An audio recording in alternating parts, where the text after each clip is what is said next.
on both sides of the ball. Now, the special teams once again let him down. Long return, fumble punt. But they were able to overcome those things. I think on a fumble punt, they only gave up a field goal, if I'm not mistaken. So they were able to overcome some of their some of their mistakes on special teams. But the most important part was they played complementary football. The run complemented the pass. The rush defense complemented the pass defense. Um, it wasn't perfect, but when they needed plays, this is what we talked about early on in the season, especially with this defense. They had the number one defense in the NFL based upon statistics. But Based on yards allowed per game. exactly. But when you watch them, you're like, well, it doesn't look like the best defense in the league. Why? Because they're not generating and creating turnovers. They're not generating and creating big plays. They're not generating and creating plays when they need those plays. And in that game, this past game, they were able to do all three. They were able to generate turnovers. They were able to generate big plays. And then more importantly, they were able to generate key plays when they needed them. You don't know how big it was for them to get a stop after, they fumble a punt return. It's big to get a stop after you turn the ball over. And that's what the Tennessee Titans were able to do yesterday in regards to their defense. Their offense, they were able to play complementary football. They ran tough, they ran strong, they ran physical. They stuck with the run no matter what. And because they stuck with the run, they were able to play action. They were able to move Will Levis around. The best thing that Brian Callahan did yesterday in that offensive unit was to help each and every time, help the right tackle, Nicholas Petit-Frere. Even though he still gave up sacks, even though he's still not a starter, he's damn near, he's really not a backup either, but they did the necessary things they had to do to help him on the right side, to give Will Levis that extra second to get the ball down the field. So, like you said, I think this was one of the better, not the best, but one of the better game plans that Brian Callahan had, and they were able to execute it. Why? Because of the complementary football. Again, run complemented the pass, and the rush defense complemented the pass defense on the other side. The story of the game, as it usually is, Will Levis, 18 of 24, 278 yards, 2 touchdowns. Had that boneheaded mistake we haven't seen in quite a bit. The pick 6. I thought the game was over at that point, to be perfectly honest with all of you. And of course, 8 sacks taken. And we'll get into all of that. But when we've been talking about Will Levis's performance over these past few weeks, since he came back from injury, the game against the Chargers, the game against the Vikings, he played better compared to how he was playing before he was injured. But one thing was missing. He didn't win. He had the mistake we haven't seen in quite a bit from him yesterday. I'm not sure what he was thinking on that pick 6. I don't think he ever saw Jimmy Ward when he was attempting that pass. As I said, I thought the game was over at that point. Kudos to Will Levis and the Titans for shaking it off and getting back in the game. But the most important thing is, as we've seen Will Levis over these past few weeks, now he has a win to his name, a road win against the division leader. So if you're talking about proof of concept with Will Levis, I think the previous 2 weeks, you saw him taking strides, but there was still, it wasn't good enough to win the game. And look, there are a lot of things we are going to talk about with Will Levis in this performance. We're going to talk about the 8 sacks. We're going to talk about the pick 6. But he did enough to put the Titans in a position to win. He hadn't won a game this year. As we discussed last week, he does get credit for the win in Miami because he started the game, but we all know that he didn't really win that game. You could tell it was weighing on him that he had not won a game. So as we're watching him make incremental progress, the fact that he has a win now on the road against a division rival, the division leader, I think that helps in the is Will Levis getting better conversation. Yeah.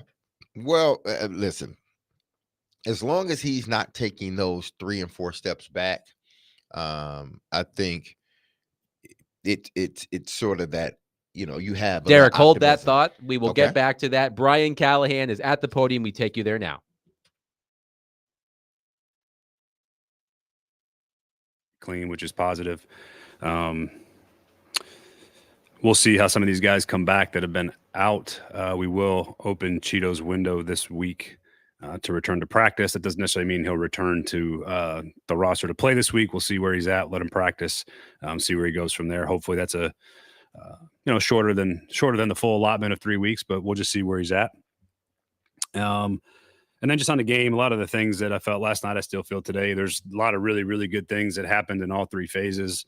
But there's still plenty of things that we got to do better and clean up. We haven't, arrived by any stretch. It was a good win, good road win against a divisional team. Thought the guys played a winning brand of football for most of the game, and it allowed us to have a chance to win. But certainly things that we got to do better in all 3 phases and clean up. And hopefully we can do that this week. A couple of things that I thought were to point out, scored on our first 3 possessions. That was really good. To get off to a fast start is one of the things that we had talked about offensively all week. Nick Folk, just to point out, he was fantastic in the field goal game this week. I mean, tied his career long, 350-yarders. That's pretty impressive. I think our yardage total was the second most the Texans had given up. That's a good defense that we played, and we played well offensively for most of the game, even with some of the things that we did wrong. 40 rushing yards are the fewest allowed. That we've allowed, and against a team that's very heavily centered on their run game being productive. So defensively, that was really encouraging to see that, to knock the run out. And then the guys that stepped up in reserve roles, Daryl Worley did a really nice job stepping in when Hook got sick, and Jarvis and Baker continued to play really well. Jerome Baker had a good game. And then I thought Kenneth Murray, sort of under the radar, had a really, really, really nice game as I watched it again last night and this morning. Just really thought he actually switched positions too. We moved him over to the mic and Jerome to the other spot, the dime backer, and I thought that really helped him as well. So that was good. Really, really good performance by a bunch of guys. So with that, let you guys go. Seen in the last 3 weeks, if you get that guy, is that a long-term quarterback solution for this franchise? Yeah, I hesitate to make any proclamations of anything like that, but I've just been really happy with the way that Will's progressed. He's played winning football from that position really over the last 3 weeks, and it's just like to see it continue. And I think there's some things for Will that he can do better. There's a couple of things, just even progression-wise for him, or getting his eyes to the right spot faster, to where he could play really well. He played a really good football game. I think there's another level for him when it comes to finding the completion, taking less sacks.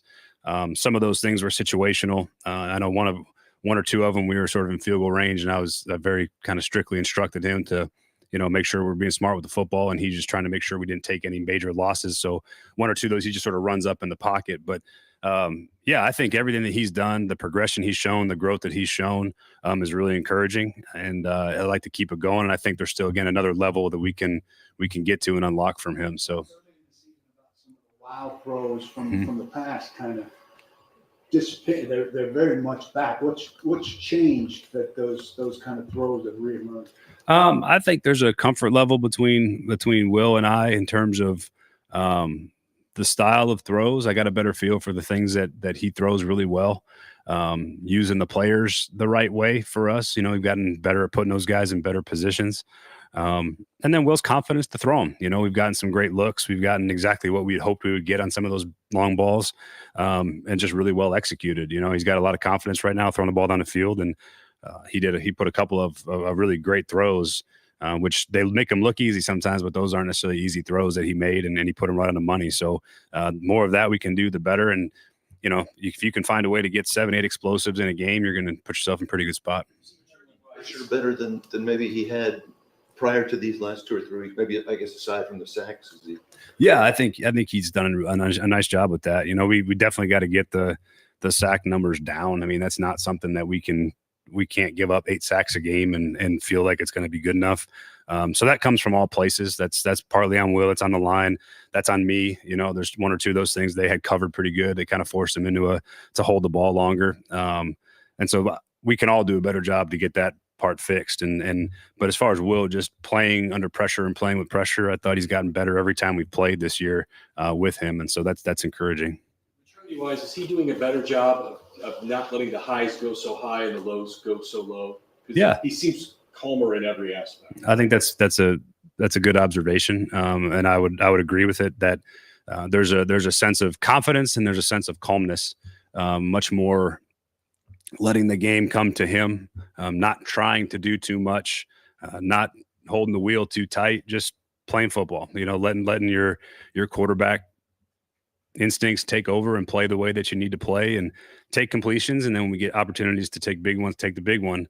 But there's definitely been a growth in his approach to negative plays and his approach to his process. Those things have all been really encouraging. And when you get to the point where you get it tested, like he did against the Texans, where you throw a really critical spot, lose the lead, we're in position to go take a 2-score lead, and now we're down 1. For him not to really overly react and just it was a bad play, and we got a whole lot of football left to make some good ones, and he did ultimately at the end of the game to help us win. So there's been a lot of growth for Will, I think, in a really short amount of time, and I think it's been really fun for me to see that from him, and really encouraging. Will had mentioned how you That was guys, a lot. Hang on. Let's go ahead, TD. Why don't you start? I'll come back. Cool. Yeah. He had mentioned how you guys, tweaked the previous touchdown for NWI, and it showed up in this game. Mhm. That process, like, how much involved is he in that process? And is that something that you guys haven't done as much previously? No, I mean he's always involved in some of the thoughts. We hit a seam bender versus quarters against the Chargers, a very similar style, and then this one we set up the same way, and we just sort of pumped it. We sort of made it feel like we were going to try to wrap the backer in front of the safety, and we just took it vertical. I think it's good. We got a good collaboration amongst the quarterback room in general, all three of those quarterbacks, and Bo and Nick and then myself, of finding the things that we all feel really good about when it comes to generating explosive plays and marrying things off of the things that we've done. And I think we do a good job of that as a collective. And Will's always got input into that. And I know that was a play that he liked early in the game. I liked it as well. And it came up in the perfect spot. See that maturity that you just mentioned. Is that something that's coming more to, hey, let's do this week because I saw this? Yeah, that's part of it. That's growing trust too. That's me trusting what he sees and how he sees it. That's him trusting me to put the right call at the right time. And so those things have definitely built, over the last couple of weeks. And I feel really good about the feedback I get from him. And I think he would feel the same about the positions I keep trying to put him in to have success. And so it's been a good growth between the two of us. And I'm excited about that. 2-yard sacks. Yeah. Bill brought those up yesterday too. Is that kind of what he's instructed to do when he feels pressure, is step up, or is that kind of a play-by-play? It's a play-by-play. I mean, there's some times where there's some things that he can probably understand better about rush patterns, particularly when you're helping on edges. Those guys aren't going to wide rush. We're stoning a wide rush and they're going to loop, or as they get stoned, they get vertical and they usually don't rush past the quarterback, so they're going to spin back inside. And so when he thinks he sees a lane and you go to step up, you just got to understand that defensive end's coming back inside quickly. That lane's not real. It's sort of a mirage, if you will. And those are the things that he's got to better understand about, when there's a help and what the game's going to look like and where the rush lanes are going to be. And those things just come with time and playing and understanding more of that.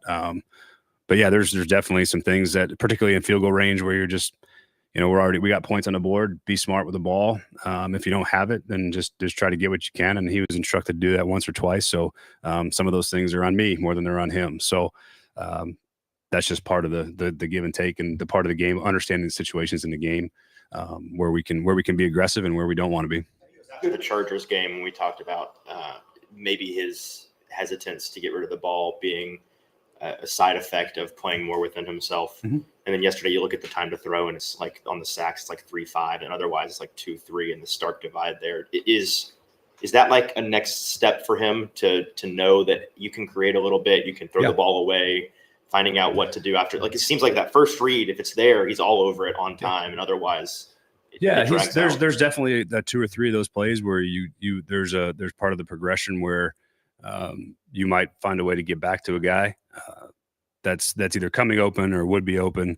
The other part of it too is just the awareness of, look, it's 1st and 10. Let's not take the sack. Just launch that thing out of bounds and let us live the fight without a loss and a sack. And again, those things there's a momentum feel to those things. There's a group morale thing when you're giving up sacks like that. Those things all factor in. So just, take the heat off of those guys. And if you don't have it, throw it away. But those are all the things that we're still working through. And you see the improvement, and you see the things that he can still do better and help the offense out as a whole. And then there's a part of it where you start to figure out when and where you can create, and I think that part's coming for him. So how do you attack coaching that? Is that grinding film with him and pointing out specific examples? Or are you doing something in practice in particular to? You try to work it when you can. It's hard to simulate those things. But yeah, you try to point it out on tape as much as possible and find ways to drill it that you can see if you can at least manufacture something that he can feel and draw on during a game. So that's all part of the process. And those are all things that Bo coaches on him a ton. Let me go back. I know you had your question. Going back to Will and just talking about his calmness, I guess, is what you talked about. To what do you attribute that? Because every coach is trying to find what switch to flip with his young quarterback. Can you pinpoint exactly why or when that happened? Yeah, I really think it was being able to take with the injury, he was sort of afforded an opportunity to step back and maybe reflect on the early part of the season and reflect on what he wanted to look like going forward. And then you get a chance to watch a guy like Mason play too, who does some veteran quarterback things. And I think a combination of all of that stuff, has really helped his perspective when he came back. And then all of a sudden you string two games together that are pretty good and improved from the last time out, and you start to gain some confidence. And now you start to see the ball get thrown with more confidence and more accuracy. So I think it's been a steady build. I can't pinpoint one thing or another that would have led to that. There was no aha moment where I think he's just really self-evaluated and done a really nice job of where he needed to improve. And I think he's done a great job of improving it. Good problem to have. But when Cheeto is back and healthy, tough to find a place to get him on the field with Jarvis and Daryl playing well. Yeah, those guys are doing a great job. It's certainly hard to take one off the field, but as you can see, we need guys to be ready to play, and we'll see how he comes through the practice window and make that determination. But Cheeto's a good player, and I'm glad we're going to have him available to us because we got still quite a few football games left, and we're going to need all the bodies and all the capable players we can find. So can't make any determination on that until I see him practice, but hopeful that he'd be ready to roll and be able to help us. As to Collins, it looked maybe that Mike Brown kind of pulled off the hit just a little bit. Yeah. Did you see that to be the case? And I assume if that was it related to last week? You'd have to ask him. It certainly wasn't. It certainly didn't have the same aggression that the last one did. The other thing is that he really by spotting the defense, like he should have already been there. That he's got to be under the goalpost in that particular coverage. So he's a little bit late getting to the spot, and whether he just didn't pull the trigger on the hit or wasn't as aggressive because of it, it's hard for me to say. I'll let him answer that question. But I thought we had a chance to get a shot on that ball and see if you can get the receiver out of bounds or get the ball off the body, and ultimately didn't get that part done. Again, yesterday special teams wasn't good enough. Sure. You and Colt take comfort that special teams around the league were a mess yesterday and everybody's doing it in your training? No, I don't take any comfort in that. We have our own issues that we've got to do a good job of. Yesterday was hard for me to quantify. You know what I mean? Where we got a kickoff return bottled up. We got arms and bodies all over him, and he somehow squirts out of it and ends up being a huge play early in the game. And those are plays we're trying to eliminate. And then Q goes to aggressively field a punt and muffs it. And if those are the mistakes that we can't have, they're critical. But I certainly don't take any comfort in anybody else having special teams issues. I think we've made a lot of improvements. I think after that kickoff, we covered really well, and they started inside their own 20 twice on coverage. They were aggressive to take the ball out. But those things are things that we can't have if we want to be a really good football team. And anytime you turn the ball over in any phase is not good. So we got to find ways to continue to get better. I do think our punt coverage and our punt protection has really gotten better. We've done a really nice job covering. I think Bryce Oliver stepped up in a big way too in some of those gunner reps. But certainly things we got to be better at. And I don't take any solace or comfort in anybody else's mishaps. I just know that we got to play better than we have, and we can't have those errors. A around a position coach or a coordinator who has had as much go wrong as Colt has had this year, and why is he unable? You're saying he's able to fix one area, then a problem's popping up in another area, and it seems like there's no fix. Yeah, there's been things that we've done well. We've fixed some issues. We've fixed our punt protection. We fixed the punt coverage. Those things have been really a lot better over the last handful of weeks. But I feel like that's sort of what our team has done this year in general in all three phases, where there's been you fix one thing and now all of a sudden another problem shows up, and we've had this sort of inconsistency throughout the course of the season that's led to some of the games that we felt like we had chances to win that we didn't. And turnovers certainly one part of it. We give up some of those red zone touchdowns. There's been areas across the entire team where we're trying to fix one problem, another one pops up, and the good teams in the league do what we did yesterday. We played like a good football team when it came to overcoming mistakes and finding ways to fight through those things. But then there's also the teams that are going to be in it at the end are the ones that don't make those mistakes. And then we've got to find ways to not make those mistakes in all phases. I mean, we've had plenty of them on offense, defense, and special teams. So it's not a one phase problem or a one person thing. It's all of us trying to do a better job to make sure we're more consistent in all the phases of the game. Consider sitting Jaquan after the fumble. I know some coaches have a relationship with that. That's generally not my philosophy, for the same reason. It's if a quarterback throws interception, you just go out and throw it again. I think you show guys that you got belief in them, and they tend to respond that way most of the time. There's a time and a place for that. Certainly, I'm not saying that's never going to happen, but you got to go out there and field the ball, and you got to make a play with the ball when you get a chance. And I'm not a huge believer in just like shutting a guy down because he made a mistake. We need everybody on our roster to play and play well. And so get back out there and do it again. That was Tennessee Titans head coach Brian Callahan addressing reporters at St. Thomas Sports Park.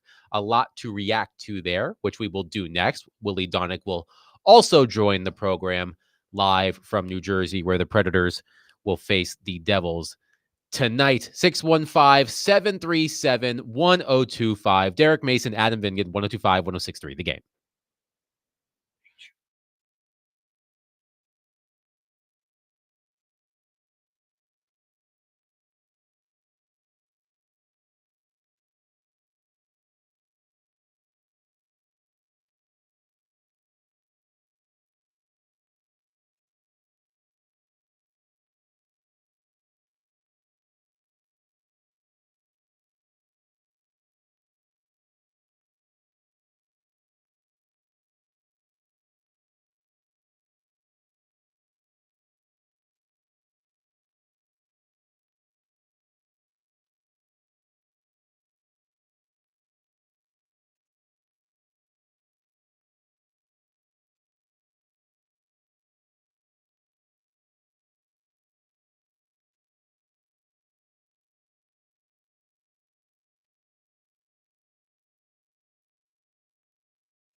This week's Nashville's best deal is Prince's Hot Chicken, the original and iconic hot chicken joint. Get half off a $20 gift card now while supplies last at theGameNashville.com/deals. The gift card is only good for the Tanger Outlets location in Antioch and inside Assembly Food Hall in downtown Nashville. Derek Mason, Adam Vingan here with you. We welcome in Willie Donick. He is joining us remotely from New Jersey, where the Predators will visit the Devils tonight. Puck drop at 6, pregame at 5, right here on 102.5, 106.3 The Game. We just heard from Brian Callahan a lot of questions about Will Levis, about the special teams.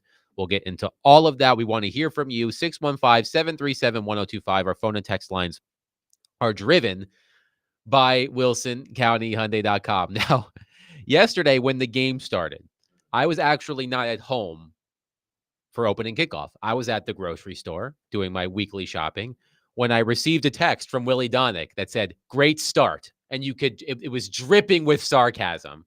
He didn't even need an emoji or anything like that. I just said, "Oh God, what happened?" So I got home and I saw the kickoff return to start the game, and then the touchdown right after that. And I thought to myself, here we go again. How bad is it going to be this week? But to the Titans' credit, they battled back. They won. I will say this, gentlemen, about the Texans. I know the Texans are the best team in the AFC. They would be the best team in the AFC South. I'm sorry, best team in the AFC South. They are the best team in the AFC South by default because the other teams are not very good. But I was largely unimpressed by the Texans yesterday. I know there was a lot of hype around the Texans after what they did last season. But, even before this game, they hadn't been as dominant as they appeared at times last season, but it was still a good team. The Titans win. Willie, what were your thoughts, your general thoughts on the Titans' performance yesterday? Well, I think you could just feel that they needed that so badly. I always wrestle with this as they're in a game like that because they've now played, 3 games in a row against teams that are going somewhere, right? The Chargers are in the hunt for a playoff spot. They play tonight. The Vikings continue to have a surprisingly good season. And then you've got the Texans who, unless they completely blunder it, and we have seen teams in this division the last 2 years blunder it late when it looked like they had a full stranglehold on the division. So you never take anything for granted. But it looks like the Texans are still going to be the winner of this division. So you're putting the bar, your bar of a team that hasn't won much against teams that are going to be in the playoffs. And you're saying, okay, is it getting a little bit better? It's a little easier for Brian Callahan now to take the microphone today and say, yeah, we are moving in the right direction. And now we can point to some things and hopefully the confidence is up and they can continue to move the needle further ahead. I think that's going to be the key is can they continue to improve? Because regardless of what their one-loss record looks like at the end of the season, if they show improvement in the second half of the year, it's going to feel a lot better on the direction of where things are headed in the long term. By the way, the Texans, despite having 7 wins this season, have beaten one team with a winning record all season. They beat the Bills. So I know that last year everything worked out well for the Texans. It feels like CJ Stroud, Derek, is now going through the growing pains that maybe we did not see from him last year when he was Offensive Rookie of the Year. Yeah, he's still, not still. He's having some of those, I guess, sophomore slumps, and a part of it is the offensive line. And, we're familiar with that here in Nashville when you don't have an offensive line. And I believe that CJ Stroud's a damn good quarterback, but when you don't have an offensive line, it makes things very difficult. And then, losing one of his top targets doesn't help. And then Nico Collins being back 2 weeks, them two trying to still build up that rapport. But even with all of that, I mean, you can't take away from what the Titans front seven was able to do against CJ Stroud. They kept him, it seemed, confused. He was under duress a lot. You got to say that, the two big fellas inside, Simmons and Sweat, SNS, as I call them, they wreak havoc. And if they can play like this the rest of the season, or play close to this the rest of the season, it's going to be hell on opposing teams, because we finally saw the Jeffrey Simmons that, showed us why he deserved to get paid. I thought he was got. great yesterday. He was demonstrative. He was physical. He was fierce. He was just a brute out there. He was like a just big grizzly bear coming in and wrecking everything, and it showed. And then with Big Sweat just pushing the pocket, and he got his first sack. So congratulations to Big Sweat. If those two guys continue to play like that, and Kenneth Murray coming on, we heard coach say they switched him from outside backer to inside backer. I wondered if that's going to be permanent moving forward. I know they did that because of injury, but I wonder if that's going to be permanent moving forward. And if it is, then hopefully Kenneth Murray can continue to play that way. He had sacks, he was running around the field. And another guy, man, listen, for what we've said about Jeffrey Simmons and Javondre Sweat, I think the most impact player on this team consistently has been Arden Key. Arden Key has went about his business without saying much, and he's played exceptional football for the last 3 or 4 weeks. So you got to take your hat off to Arden Key as well. So if those guys continue to play like that on the defensive side of the ball, they're going to give their offense chances to win the game each and every week. I know they still gave up 27 points, but I think when they needed to make plays, after what we had said the first 7 or 8 games where they were not making plays, even though they were the number one defense statistically in the NFL, they still wasn't making those number one defense plays. Well, the last 2 weeks, and frankly 3 weeks, ever since the Hookers back-to-back interception games, this defense has been playing pretty good. I want to do this exercise with Will Levis. I don't have a great name for it, but let's call it the Will Levis scale. And think of those like old school scales, right? With the plates on each side, maybe like the scales of justice, perhaps. And I'm thinking of, on one side of the scale, you have good Will Levis. On the other side of the scale, you have bad Will Levis when it comes to the game yesterday against the Texans. Good Will Levis. He was 11 of 12 in the first half for 177 yards and 1 touchdown. Bad Will Levis. He was sacked 7 times in the first half. And Ross Tucker, who was on the call as part of the CBS crew, said that he would have put 5 of the 7 sacks on Levis.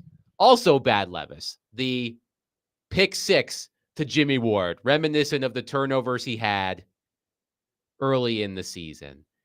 So I'm trying to, when I'm thinking about this game, and Willie, we'll go to you first. I'm thinking about the good Will Levis and the bad Will Levis. Stack what you thought was good about Will Levis on one side. Stack what you thought was bad about Will Levis on the other. When you put all of those things on there, is the scale tipping more towards the bad, the good, or is it relatively even to you? Well, it's way more of the good, because they won a game in which he made those big mistakes.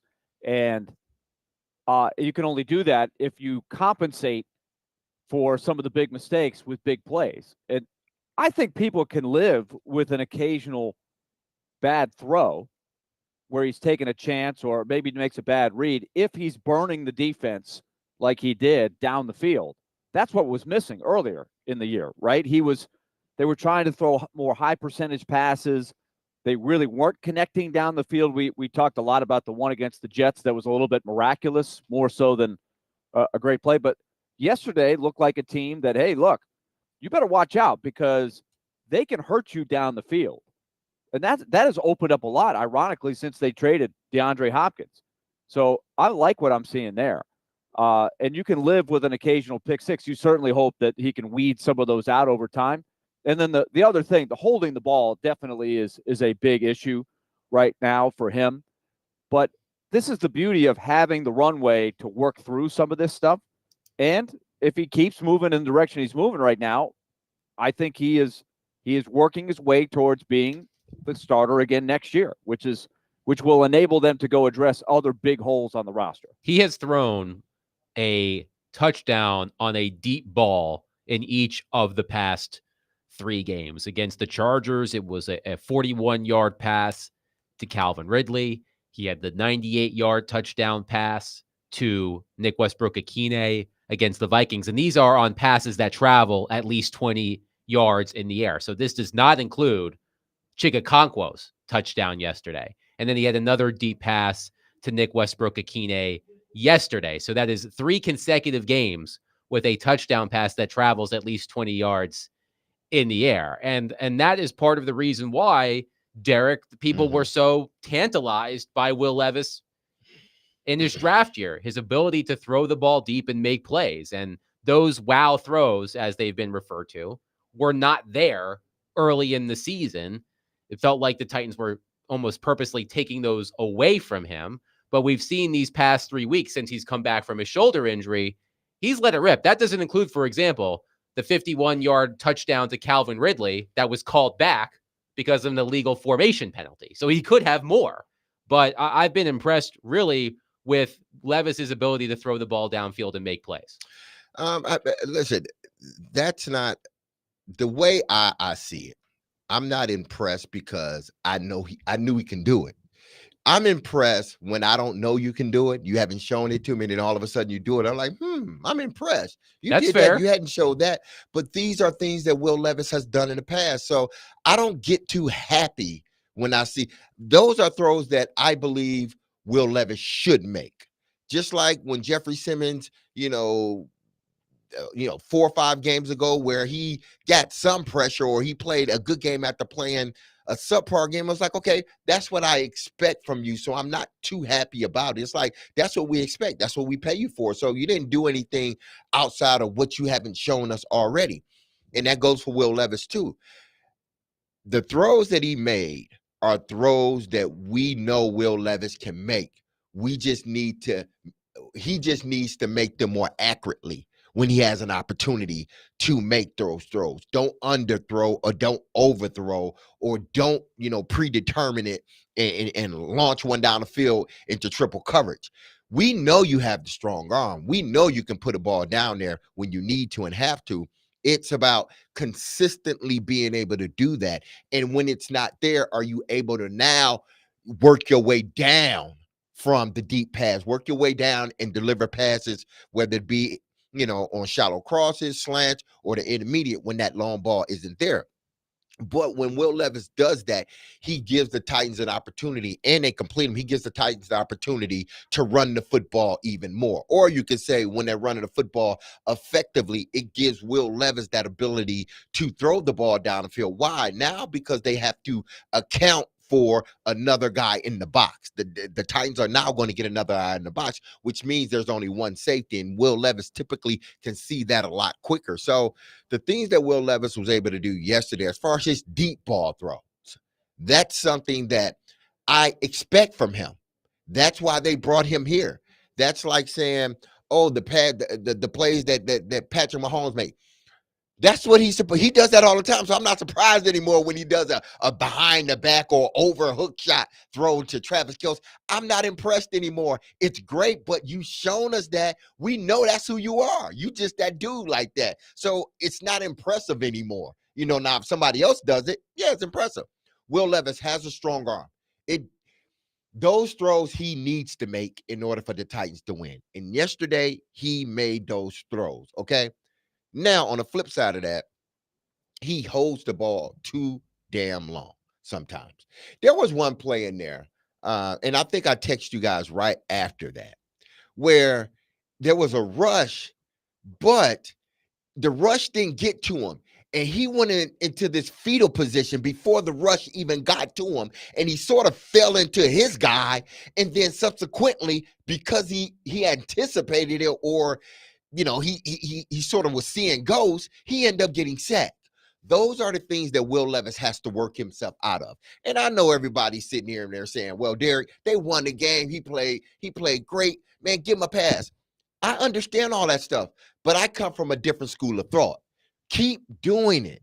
That's what you get paid for. Keep doing those things. He's giving them an opportunity to win games now because he's not making those egregious mistakes. But he still has a long way to go. But this is good. 3 games in a row, where he's played winning football. All right, let's keep this going. I'm not just going to sit and say, hey, listen, I'm good. Will Levis is great. No, he needs to continue to get better, because if he gets better, this team gets better, and they've shown it. 615-737-1025. So since Will Levis came back from injury, he has a 109.3 passer rating, 5 touchdowns, 2 interceptions. He's completed roughly 68% of his passes. He has stacked 3, I would say, solid performances, one on top of the other. My question for all of you at 615-737-1025. Has it changed your perspective on Will Levis and his future with the Titans at all these past 3 weeks? Let us know. 615-737-1025. We'll take your thoughts next. Willie Dunnick, Derek Mason, Adam Vingan, 102.5, 106.3 The Game.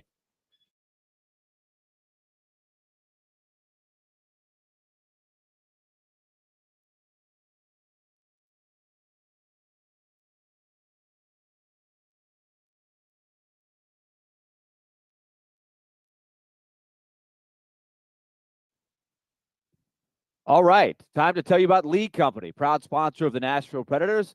The Predators beat the number 1 team in the NHL on Saturday night.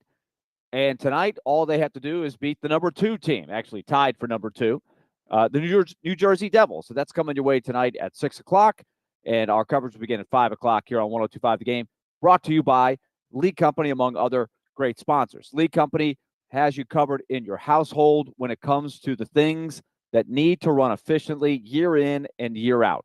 That's why the home maintenance plan is key. That's what we use in our household at the Donnick residence. You pay a small monthly fee, $12 and change, something like that per month. You get, in exchange for that, annual checkups of the things that are so important: your air conditioning unit, your heating unit at this time of the year, your plumbing, your electrical systems.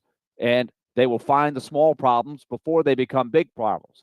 And when you do need repairs, because you're a member, you would get discounts on those repairs. Great plan. League Company, in business since 1944 in our listening area. Just give them a call, 615-567-1000 or leaguecompany.com. That's 615-567-1000 or leaguecompany.com.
D-Mace, Vingan, and Donick, 102.5, 106.3 the game. Titans win. Haven't been able to say that much. Titans win 32-27 on the road against the Houston Texans yesterday.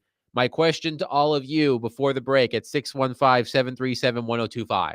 Has Will Levis's performance over the past 3 weeks changed your perspective on him as a quarterback and his role with the Titans? I did see this interesting statistic from Mike Sando of The Athletic.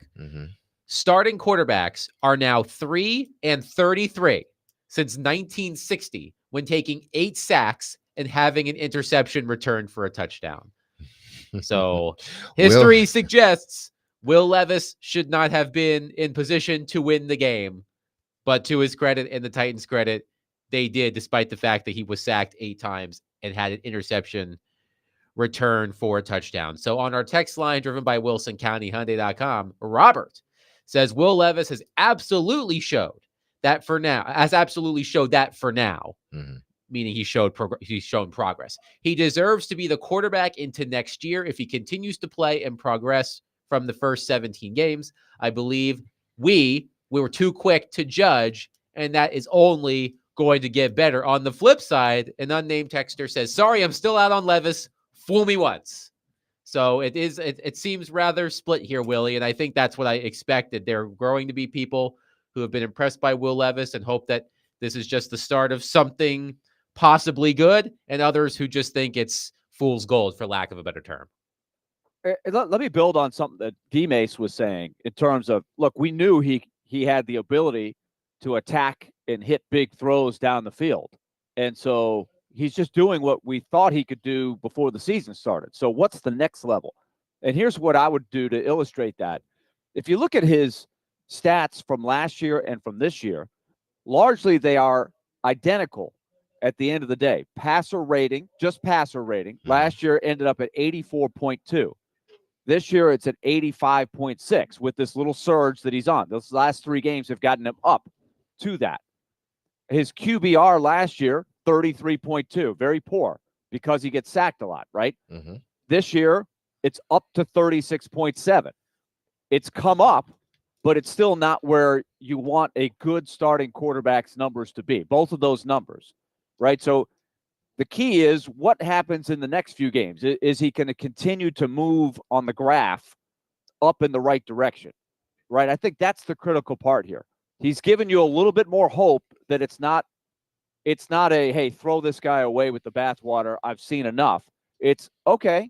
He's recovered. And you heard Brian Callahan say, maybe it was a good thing when he got hurt to get off the ride for a while, hit the reset button, learn a little bit, watch Mason Rudolph, go back through and see, okay, how do I, let's slow it down and see where am I going wrong here. And he hasn't fixed everything at all. Like if Fairbairn doesn't miss a 28-yarder, right, and a couple plays go a different way, you might be saying, well, it's the same old stuff. The special teams were awful, and Will Levis still hasn't learned. But you get a win, and so maybe you build on that. But I think the key is what's going to happen in the last 6 games here. Can he keep the meter moving in the right direction? You get a chance to play against some weaker teams too in here, which if you do the right things, you should be able to put up some decent numbers. So we have some more texts on our text line driven by WilsonCountyHyundai.com. I would, if I had to characterize the general mood, I would say cautious optimism. One texter says, do you think the Texans / national media chalk up the win as a funky divisional win, or maybe fluky, but they went with funky, that works, or that the Titans actually played well? Also, never thought I'd say it, but Levis is looking good. I hope I'm not falling into the trap. Alex from Montreal says Levis's pocket presence isn't getting better, but when he gets time, he can make every throw, fix the line, and you might have something good. Brent is on our phone line driven by WilsonCountyHyundai.com with his thoughts. Brent, thank you for calling. Please go ahead. Brent. I've always thought that Levis had some really good possibilities. It's been so hard to see because the offensive line has been so bad. As the offensive line is improving, he's improving, and I think he will continue. And I think the offensive line, hopefully, will keep getting a wee bit better. And if they do, I think Levis is going to be is going to surprise us. That's what I'm hoping for.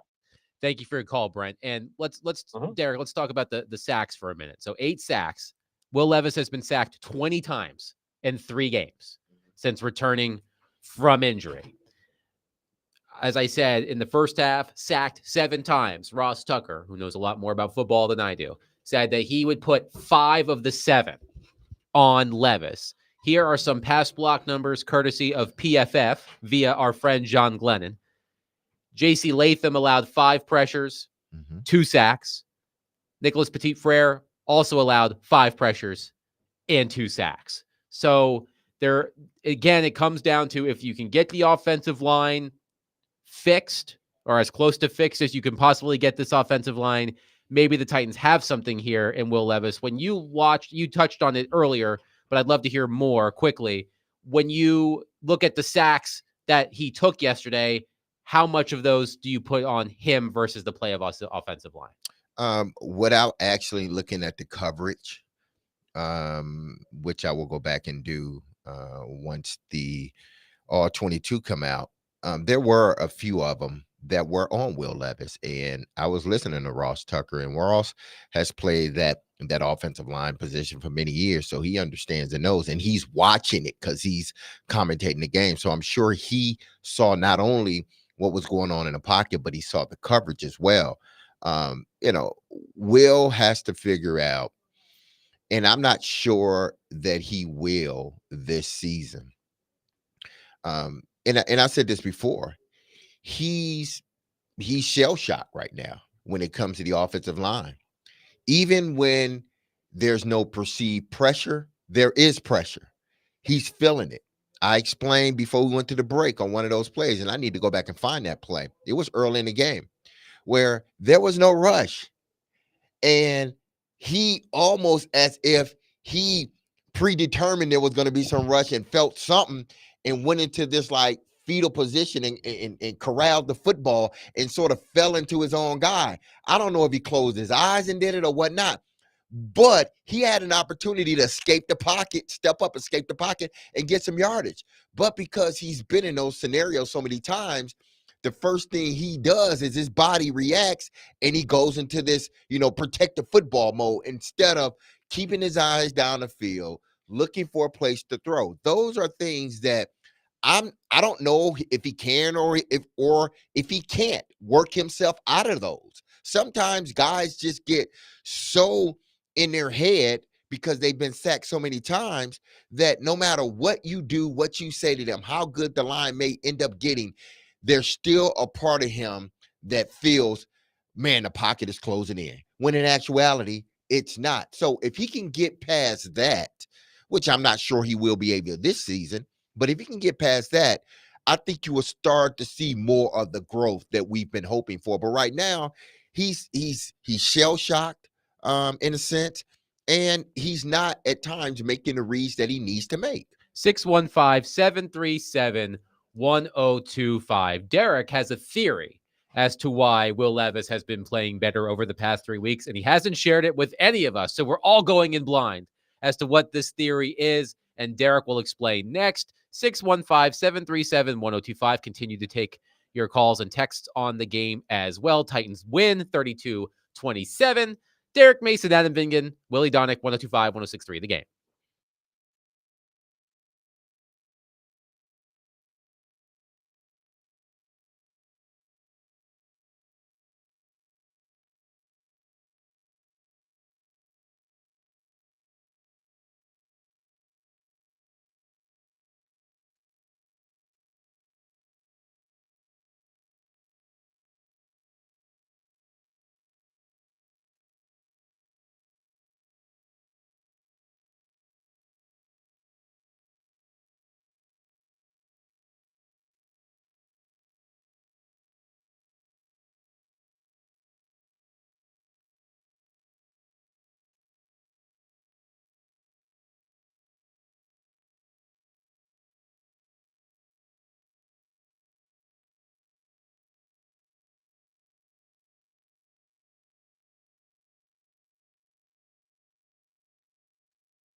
D. Mace, Fingan, and Donick, 102.5, 106.3 The Game.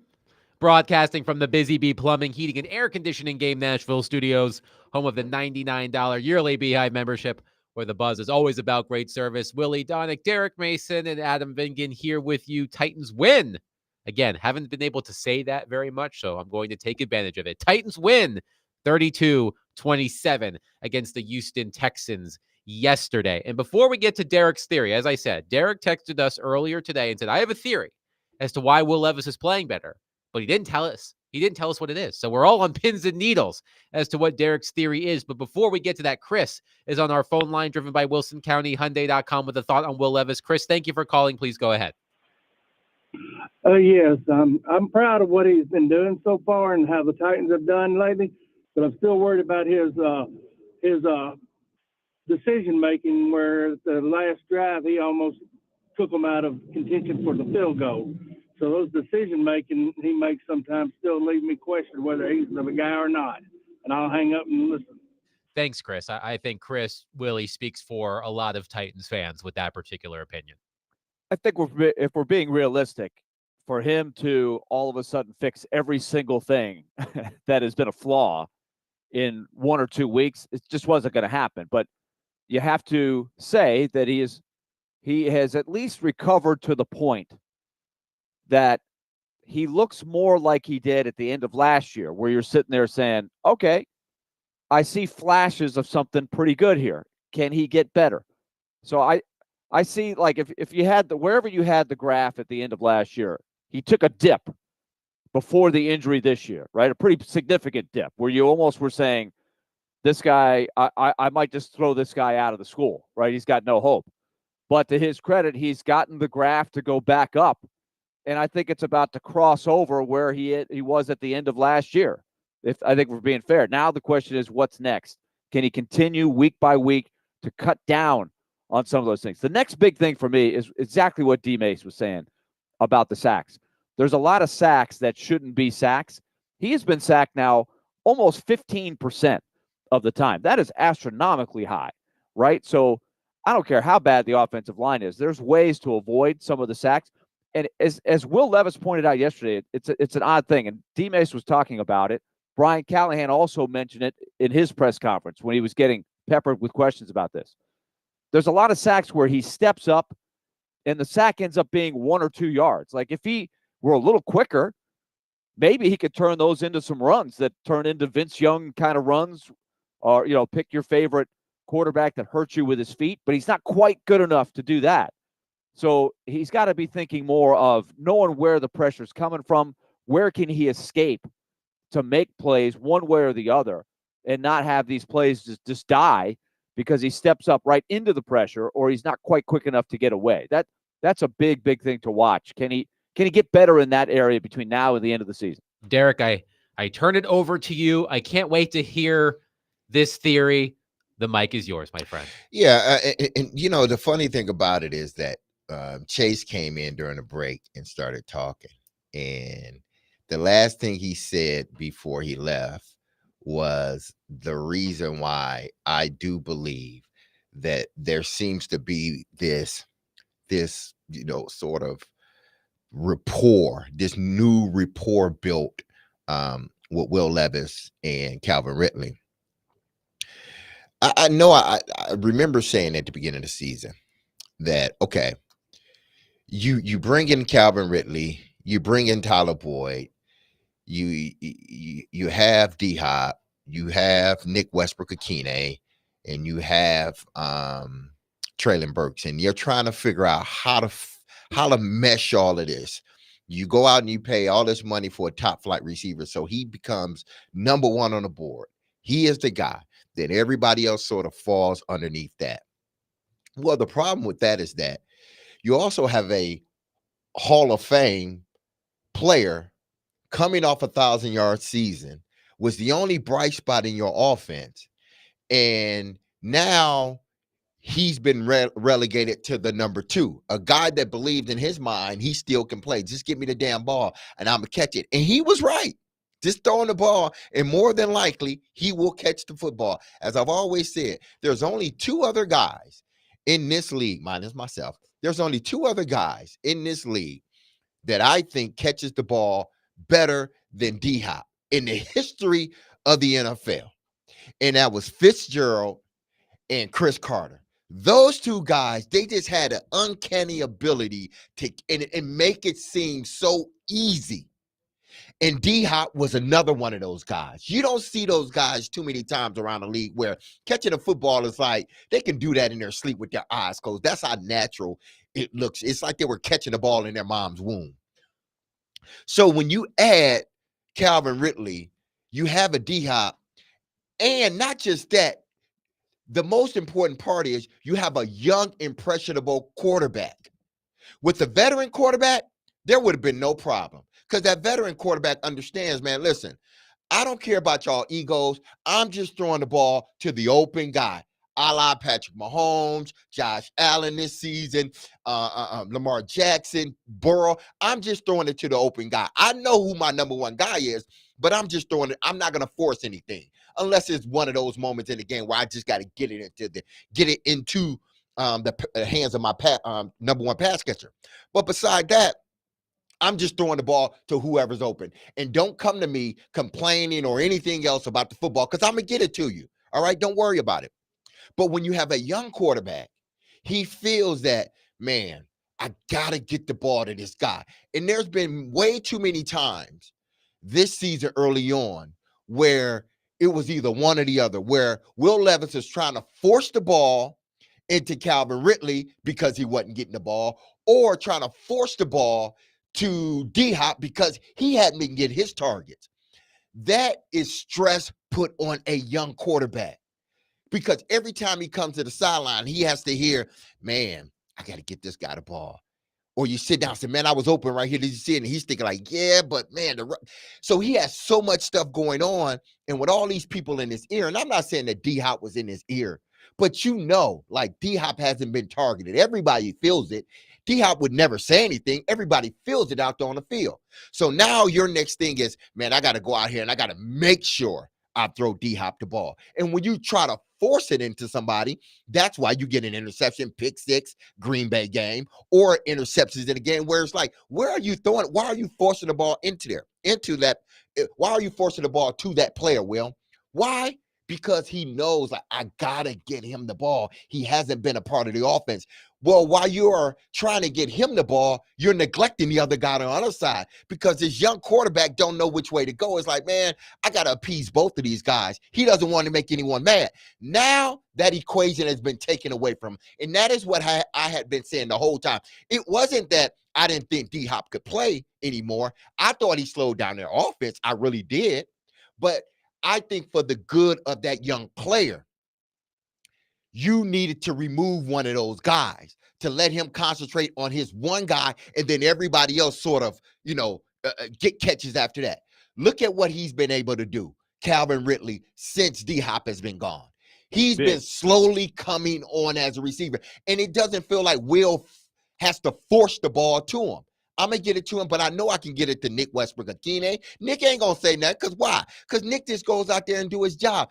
Tyler Boyd ain't going to say nothing. Why? Because they just go out there and you don't feel the pressure to get them the ball. You know you have to give it to your number 1, but you don't feel the pressure every time to get those other guys involved, even though you need to. You leave that up to the offensive coordinator to make sure they get the ball. But your number 1 guy, each and every time, let me glance over there. The minute I come out the huddle, get on the line of scrimmage, figure out what they're doing, hopefully I glance at my number 1. Okay, do I got a one-on-one? Is that safety over the top? All right, he's over the top. Let this defense play itself out. And if I could come to him, I come to him. If not, I go to my other guys. There's not that pressure anymore to get it to him or that guy. It's like, if you're not open, I got 3 or 4 other guys that I trust that I could throw it to, that I know if I don't get them, then everybody's not going to be on me after the game. Why you didn't get him the ball? Why you didn't get him the ball? That is so critical for a young quarterback to not have to feel that pressure. There's a reason, and this person isn't young, but there's a reason why Josh Allen is playing much better than he played last year. Take a guess. No Stephon Diggs. Absolutely. And Stephon is not, I'm not saying Stephon's a trouble, but you had to get him the ball. Like, if you didn't get him the ball, everybody in the stadium knew it. So then now you got to force the ball to him, and you got to design something to get him the ball. Why? Because you don't want to hear the questions that are going to be coming at you after the game, win or lose. That's why Josh Allen is playing so much better, because now there's no pressure to just get it to one guy. Now I could throw to everybody. That's why Tom Brady was so great, because Tom didn't have the pressure. Even though he had one of the greatest tight ends in the NFL history, he still didn't have pressure to give it to him. Everybody's going to get the ball. Same with Peyton Manning. Everybody, Drew Brees, your boy, everybody's going to get the ball. I don't have to feel pressure with getting it to one guy.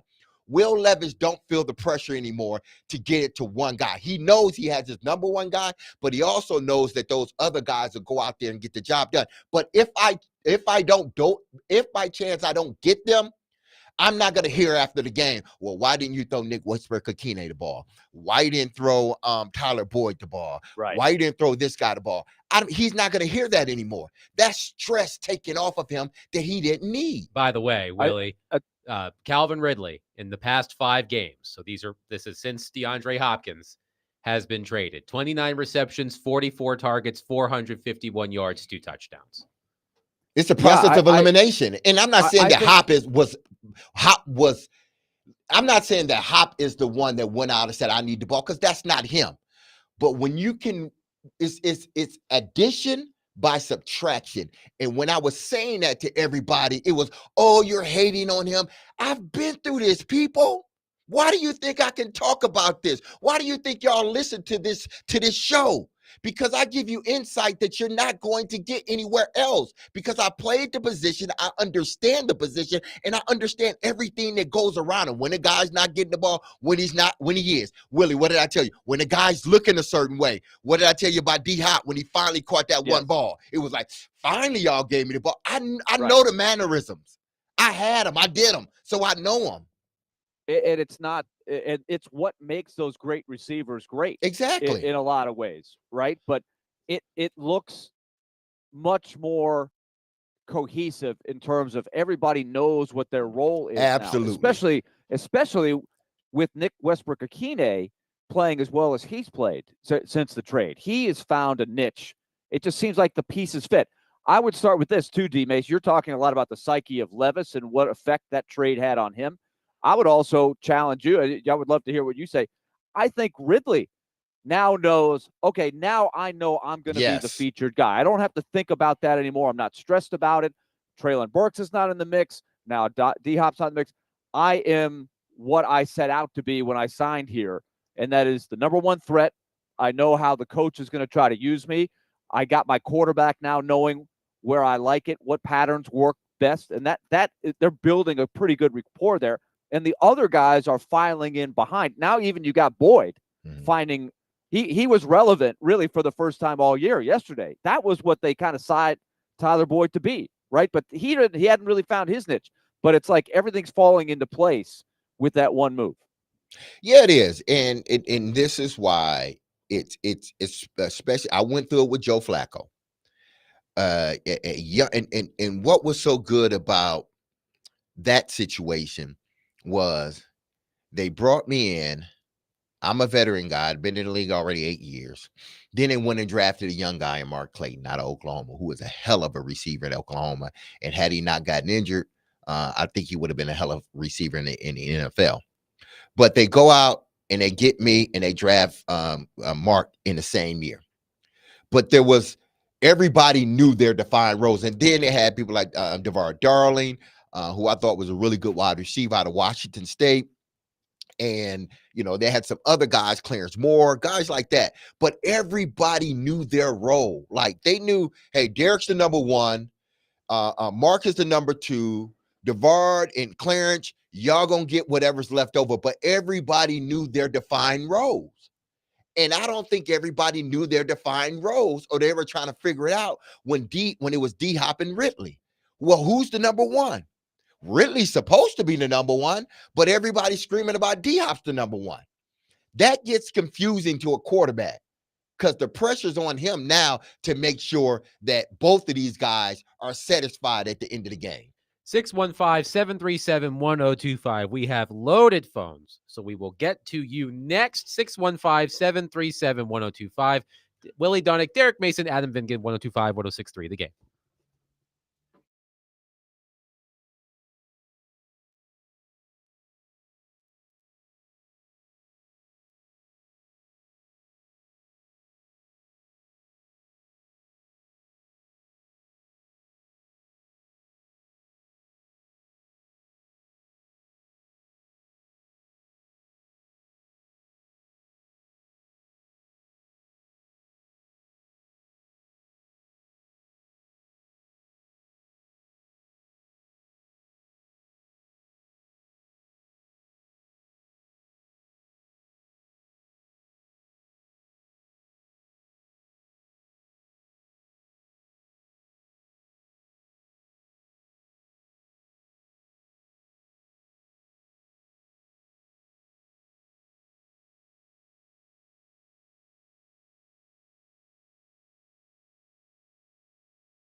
D. Mays, Vingan, and Donick, 102.5, 106.3 The Game. Willie Donick, Derek Mason, Adam Vingan here with you before we get to your calls. I was just curious based on what Derek was talking about. So I went and looked up the target share for the Titans over the past 5 games, I believe, since DeAndre Hopkins was traded to the Chiefs. Calvin Ridley, 44 targets. Nick Westbrook-Akine, 24 targets. Tony Pollard, 20 targets. Tyler Boyd and Chig Okonkwo, 15 targets each. There's a hierarchy, and that's the way it should Yep. be. Everybody has roles, and no one complains about those roles. Tim is on our phone line, driven by WilsonCountyHyundai.com. Tim, thank you for waiting. Please go ahead. Hey, guys, thank you. Listen, the offensive line, they're not very good, really. But there's a lot of times, one of the times that he was sacked, the commentator said, yeah, he was back there for 4 seconds before he was hit. The offensive line held them off of him for 4 seconds. You can't tell me that he can't step and throw the ball out of bounds. Thanks, you, Tim. I mean, you're right. I remember that that play, and I think it was Ross Tucker that said he was in there for 4 seconds, which in actuality, it seemed like 4 seconds. I don't know if it actually was 4 seconds, but it seemed like 4 seconds. And for an offensive line that hasn't been playing well all season, when they give you 4 seconds, man, either you got to throw the ball, either you got to throw it to somebody or run the football. And when you stay in the pocket that long, then if you do get sacked, more than likely that sack is on you. You can't even say it's a coverage sack because you can run for some yardage. But when you don't even get yardage rushing, from the quarterback in a situation like that, then that's solely 100% on a quarterback. I still think there's another level, not only of avoiding sacks, holding the ball, but also pocket presence, right? Buying time within the pocket and throwing it, and then also knowing how to escape. He's fast enough and a good enough athlete to run effectively. Ryan Tannehill was not going to be confused with Lamar Jackson, but Ryan Tannehill ran the ball very effectively. And Will Levis has not found that at all in his career yet. He's got an occasional decent run. He gets everybody's attention when he takes a hit or whatever. He's flamboyant a little bit, but there are not enough effective runs. And so I think this is all part of what we're hoping to see get to another level. Eric is on our phone line, driven by WilsonCountyHyundai.com. Eric, thank you for waiting. Please go ahead. Hey, guys, before I get to my thoughts on yesterday's game, I did have one question. Are we this Wednesday going to have a special edition of Ask D. Mace since it's only a 3-day week? That's a good question. Maybe. We're still trying to figure that out. I can confirm one thing. Silly Underdog Picks will be tomorrow at noon instead of the normal Thursday because we do not have a show on Thursday. But that's a good question, Eric. We're still trying to figure that out. Well, I was just going to say the next time I tell a dad joke, I'm actually going to be another first. It's a 2-for-1. But they're related. I have a 2-for-1 dad joke, so kind of something to wet your Black Friday special. Okay. Yes. Guys, as far as the game goes yesterday, I was so happy that the Titans won. I want all the nonsense of tanking for draft picks and everything. I'm so happy also that Abraham Strunk got the game ball because I heard that there were apparently the McNairs are making some comments leading up to this game, so I'm kind of glad we won. Because normally in the circumstances we would have yesterday, we wouldn't win the ball game with the pick six by Levis and the fumbled punt and, the penalties and stuff like that, guys. We normally don't win that ball game. But also I think we caught a huge break where we normally don't get the benefit because, of course, you had the missed kick by Fairbairn. But, of course, you remember a couple plays earlier, the Texans had a touchdown called back because of a legal shift. And normally with that could have changed the trajectory of the game. They would have probably won the game under that circumstance, but have that. And I remember when the missed field goal happened, I was saying before that, please miss. I was saying, he'll probably make it. We'll go into overtime. But, of course, that didn't happen. And I was jumping up and down and screaming. So I definitely was happy we won the game. But, guys, I had one question that the other guys I asked them this. They didn't really answer it. So I just want to get your thoughts on this. And, of course, it was early in the game when Nico Collins caught the touchdown pass and Mike Brown had a shot to make a hit or play on the ball. And, of course, he didn't because a lot of people, the commentators on TV, and, of course, the Coach Mack and Dave McGinnis, of course, made comments on the radio that he was thinking about the penalty last week. And I guess he's afraid they would get a draw penalty or get fined or whatever. And I get that to a point where they're talking about where he laid off and you can't really blame him for that. But here's the thing. What if that had been a touchdown pass to win the game or in the Super Bowl like that? I'm pretty sure we wouldn't be coming. Well, oh, he was thinking about the penalty last week. No, you'd want him to make the hit or make the play on the ball or just whatever to prevent the winning pass from being scored. And of course, that didn't happen yesterday. But if that had happened, guys, I know you guys, everybody else, and the fans would have been all over him. So I just wanted to get your thoughts on that, guys. It's always good to talk to you. Y'all take care, and we'll talk to you again soon. Thank you, Eric. Thank you, Eric. Appreciate What it. did you think, Derek, of that play by Mike Brown? I think Eric there's something to it because when it initially happened, that was the first thing I thought of. Like, yeah, he didn't take the shot because of what happened to him last week, and I'm sure he got a fine in the mail. And he cost, which I didn't think it was a penalty last week, but it cost his team an opportunity to get a stop on 4th down, which again, I thought it was a legal hit, but they deemed it illegal. They deemed it, hit on the defenseless receiver. But I'm sure he had to have to, because it was damn near the same spot, same type catch, and he was in the same, it seemed like the same place, different field. He had to have been thinking about what happened to him last week and how he felt probably it was my fault that we lost because I hit the guy and took points. I actually, we stopped him on 4th down, and now I gave him another opportunity to score, and they scored, and that was just another touchdown of them in front of us. So I'm sure he felt in his mind that, damn, that was my fault. So when you're in that situation again, what are you going to do? You're going to pull up. You're absolutely right. And when Russ Tucker and them said that, I said they are spot on. They are spot on, because when you get in that same position again, you start to quickly replay what happened in the previous week. And one thing you don't want to do, because if he had went in and made that hit and they would have threw the flag, we would have all been screaming, what? You did that last week. Even though we probably really would have said it was a bad call, it still would have been 2 weeks in a row. You get a unnecessary roughness call or defensive receiver call on you. So you gotta, find a way to pull up or something. Well, he did pull up, and they scored a touchdown. I'm not going to say because of that, but I'm thinking, man, had he taken a shot at Nico Collins, maybe, just maybe, he could have jarred that ball loose. And maybe that's something that, and I guarantee you, they're talking about that today. I'm guarantee you, Denard Wilson is talking about that with him and saying, man, I understand it's kind of iffy, but you got to take the shot, because you never know. Force them to make a call. You don't do it. You don't predetermine for them. Force them to make a call, because I probably guarantee you, after what happened last week, if you had taken the same hit, they probably wouldn't have called it this week, because they would have been reminiscent of the things that happened to him last week, or they would have looked at him like, not 2 weeks in a row. We can't throw the flag 2 weeks in a row. So I think he would have probably came out better had he taken a shot rather than sort of, I'm not going to say he half-assed it, but I understand what he was thinking. Trent is on our phone line, driven by WilsonCountyHyundai.com. Trent, thank you for waiting. Please go ahead. Yeah. Hey, Adam, thank you for those numbers. Just talking about the targets between Ridley and Nick Westbrook-Akine. I think what we're seeing, though, right now is this fan base has been so hungry and hopeful for wins.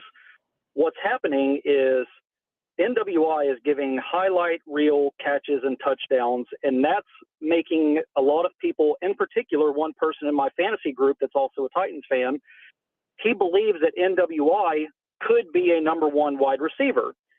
Let's be honest, NWI is nothing but a Khalif Raymond 2.0, and that's no disrespect to Khalif Raymond. What you're going to see are big highlight reel catches, but the targets are going to tell you who's number one and who's number two. And this is an analogy that I used in my group, and I think it's true. If you look at it from a Titans and Preds perspective, NWI is the Titans' Colton Sissons. He's serviceable, he's dependable, but he's not the guy, and the with all caps. Thank you for taking my call. Trent, thank you, Willie. Thank you, That feels like an appropriate time for you to chime in. What did you think of Trent's analogy of Nick Westbrook-Akine as the Titans version of Colton Sissons? Not too bad. I think it's got some merit. I think in a big picture on any team in any sport, I think the point that he's making is a good one, and that is, you want people in a position where they can succeed. That's the challenge of every GM and coach, right? Who's putting together a cohesive team. You want the pieces to fit. You want everybody to feel confident in the role. You want to give somebody a role. And I think Nick Westbrook-Akine is doing a great job. I think if you look at the course of his career, when he's looked good, it's because he's in the perfect role. When he has been overmatched, it's when they were probably asking him to do too much. And maybe that is a parallel to Colton Sissons. Colton Sissons is not what you want as a number 2 center, but he's an excellent number 3 center or number 4 center, right, on the right team, and is a utility guy. So, yeah, I do think there's a parallel there. But I think the overall thing is, do your pieces fit? Is every player on your team confident in the role that they are in, that they can succeed? And I think that's what you're hoping is shaping up here. And again, it's one win. Let's not get overly crazy about it. But if they can build on this, I think they will feel pretty good about where the season is going at the end of the year if they can continue on this trajectory. I think they just need to build on the play. If wins come because you're building on the play, then great. Because I thought at times against Minnesota, I don't think Will Levis played losing football, but they end up not winning the game. So you look at it and say, well, are you going to put how much emphasis in at this juncture in the season? How much emphasis are we putting on wins, and how much emphasis are we putting on progression? Are they progressing? Are they getting better as a team? Is Will Levis looking better as a quarterback? Because he can look better and them still not win. He can look bad, and because the defense may do something here, special teams may do something, they may end up winning a game. So are we putting more importance on wins moving forward at this juncture of the season? Are we putting more emphasis on how does it look, regardless if it wins, if they win or lose? How does this team, more importantly, how does this offense and Will Levis looks moving forward? I'm not so caught up on the wins and the losses. I'm caught up on how does this team look? Because if they continue to look, if they continue to get better each and every week, the wins will come. But if you're winning and you're still not looking good as an offense, that's telling me like, these two things are not matching. This train's going to stop eventually, and it's going to stop very quickly, because if you're not getting better as an offense, but you're squeaking games out or maybe on the defensive side, then we need this thing to get balanced out very quickly. 615-737-1025. We'll continue to take your texts and calls on our phone lines, driven by WilsonCountyHyundai.com. Coming in next, I want to talk about Brian Callahan's performance yesterday. We'll do that next. Willie Donick, Derek Mason, Adam Vingan, 102.5, 106.3 The Game.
All right, fellas, that feels good, man.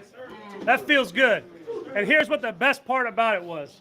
Right, for the first time really this season, we kept our blinders on. We had to overcome a lot of shit in all three phases. It did not go perfect. We know it wasn't going to, but the amount of fight and the focus, and when it came down to making plays, you guys made the plays to win the game. It's what we've been searching for all season. But the way that you guys fought and the plays that you made, the effort that you guys displayed, particularly at the end with Jeff and the D-line, you guys are gas chasing that quarterback all over, man. Great job. I'm fired up too. That was Brian Callahan after the game in the locker room, courtesy of the Tennessee Titans. Willie Donick, Derek Mason, Adam Vingan here with you. And I just want to take a segment to say that I was really impressed by Brian Callahan yesterday. I thought he called a good game. I thought he outcoached DeMeco Ryans, who is considered one of, if not the best young coach in the NFL. You know, Derek, I mentioned this to you when we got into the studio. A literally perfect split of run pass, 50%, 33 passes, 33 runs. I thought Tony Pollard had a fantastic game, and reading about the game. I was reading Nick Suss's article in the Tennessean, and he mentioned that on Chigakonkwo's touchdown, that was a product of a season's worth of having the tight end seal block on that concept. The Texans recognized the play. The Titans have run plenty and funneled their attention toward the usual target, Calvin Ridley. That left Okonkwo wide open, broke off into the seam, and took a play that probably shouldn't have gone 70 yards for a touchdown. So I was really impressed by Brian Callahan yesterday. And a win against a team like the Texans, as we said, the Texans have not been playing their best football as of late. As I said earlier, they have one win this season against a team with a winning record. They beat the Bills. But a team that's expected to win the AFC South, a team that's likely headed to the playoffs on the road, versus when you beat the Dolphins with a third-string quarterback, you beat the Patriots, one of the teams in the league that's just as bad as you are. Winning this game, not to mention the fact that we know how important it is for Titans ownership to win in Houston. When you put all of that together, I really do think that this was, Brian Callahan's best performance, Willie, as Titans head coach so far. Yeah, I don't think there's any doubt about that. That helps a lot. I think it helps him to, most importantly, have people buying what he's selling. He's not the most charismatic coach. I think I've always admired that he's willing to try to answer all the questions with as much detail as he can, even when sometimes it makes him kind of spin around and dig deeper into stuff that he probably doesn't need to share. Like I think maybe the happy median between the gruff Mike Vrabel and what he is sometimes when times are tough, I think he can learn and be sharper in those, because I think he's got great people skills. But the more important thing is, does the team look to him and say, this young coach is on the rise. This guy knows what he's doing. I like our staff. I like our culture. I like our direction. Because I think we've all wondered, hey, as he tries to figure out this puzzle of can he get the most out of Will Levis? Can he also call a good game while he's managing the game as the head coach? Can he be the leader of the group? That's a lot to chew off in 1 year as a head coach, but that was a big step forward. Yeah, it was a big step forward. I think for me, when I look at what Brian Callahan, at least the last couple of weeks, what the offense has looked like. Again, it hasn't been perfect, but I think what's happening is because I said last week, they don't have an identity. They just don't. Or they were still searching for whatever it is they wanted to be known for. And it seems like in the last couple of games, they're sort of getting back to or down that path of, okay, this is what our identity is. And sometimes I think you get sort of short-sighted on things. You try to become something that you never were meant to be, instead of embracing who you truly are and then working from there. I've said this and I believe this to my core.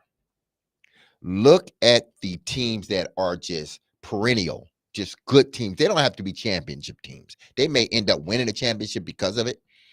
But look at the teams that are perennial good teams that we don't say a lot about in regards to their franchise sort of falling off the map. Pittsburgh, Baltimore, what other teams out there that are just consistently good teams? San Francisco at one point. Now they're dealing with age. The Green Bay Packers. Green Bay Packers. Buffalo. Buffalo. Those teams have identities. They know what their identity is. Kansas City. They know what their identity is, and they go with it no matter what.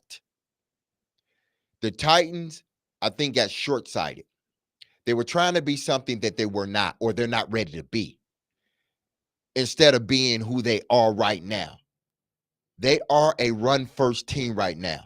Run the football and play good defense. That's what you need to do, and everything else will come off of that. That's what they did yesterday. They tried that last week with the Minnesota Vikings. They didn't go away. They didn't abandon a run, even though they weren't running the ball effectively. They stayed with it. You don't have to consistently run a ball effectively. You just got to stay with it. You got to make sure teams understand that you may stop us here and there, but we're still going to run the football. So you got to pay attention to that. So when the Titans continue to sort of feed into that, that's who they are. No matter what they try to do outside of that, they are a run first and play really good defense after that. And then the pass come off of that. Yesterday was no different. They played really good defense at times. They made the plays when they needed to play, but they ran the football effectively, and everything came off of that. When you try to go in reverse, the Titans are not ready for that. They're not ready. Their quarterback is not ready for that. The offensive line isn't ready for that. So Brian Callahan has to understand that let's put this thing back in order. Let's start running the football, good defense, and then throw the football. If we do that, then more than likely we will have success. Well, they've been having success. It hadn't turned out to be a win in the last 2 weeks. One has and one hasn't, but they're getting back to who they are. They are a run-first team. And I know as much as we want them to pass the football, that's not who they are right now. They don't have the capability to turn around and say, here, Will Levis, here's the ball. You do what you do with the football. They're not at that point yet. So if you're not at that point, lean on what you can count on. That's the run. You can count on Pollard. Okay. You can count on the right side, the left side of the offensive line. Hell, even Nicholas yesterday run blocking, he was pretty good. Pass block was a different story. But they need to get back to who they are and stop trying to be something they're not at this point. They're not a pass team right now. Can they pass the ball? Yes, every team can pass the ball, just about. But they can't say, well, we're going to abandon the run. We're going to throw our way into a win. You can't throw your way into the win. Titans are not ready for that right now. What they can do is run themselves into a win, and then subsequently, because of that, start throwing the football. But they got to understand that's who they are as a team right now. And there's nothing wrong with that. Tony Pollard had 5 runs yesterday of at least 10+ yards, which was the most in his career. He had one of his best games, I think, as a professional yesterday. And you mentioned the defense. I'm going to take the L on this one and take it to the bank. I said that Joe Mixon would run for at least 75 yards and a touchdown. 14 carries for 22 yards for Joe Mixon. He was completely wiped off the field by the Tennessee Titans. I think Jeffrey Simmons in particular had a big game. He was so noticeable, as Derek referred to him in the opening segment. He was monstrous out there, and I would agree with that. I saw this tweet from from Mike Herndon of PaulKaharski.com. Jeffrey Simmons has been playing some of the best football of his career since returning from his elbow injury earlier this season. Since week 6, he leads all interior pass rushers with 29 pressures and is third in run stops, according to PFF. But I thought that Jeffrey Simmons yesterday, that was the Jeffrey Simmons that the Titans paid big money for. And I think in particular in the second half, it looked like they drew it up. They got big stops when they were put behind the 8 ball by the offense a couple times. They rose up. Unlike the first play of the game, there's the shocking kick return and then one play, boom, touchdown. Right? They weren't able to pick them up, but a really good defense can pick up an offense that makes mistakes. And in the second half, I really think it's looking more like you want it to look. And now you're saying, okay, if you could get a little upgrade, if you could get Snead back healthy, big picture. I'm not talking about this year. Let's just talk about what they have, right? I want to see Cheeto play some just to see what it looks like, right? You got to, if you're Rand Carthon, be saying, okay, what pieces am I finding? I think Brownlee, despite the spikes, right? He'll get burned once, but he can look good on some plays. I think he is going to play in the league for a while, and if he can keep getting better, that's a good thing. But they finally got some pressures that meant something, right? They were getting to the quarterback.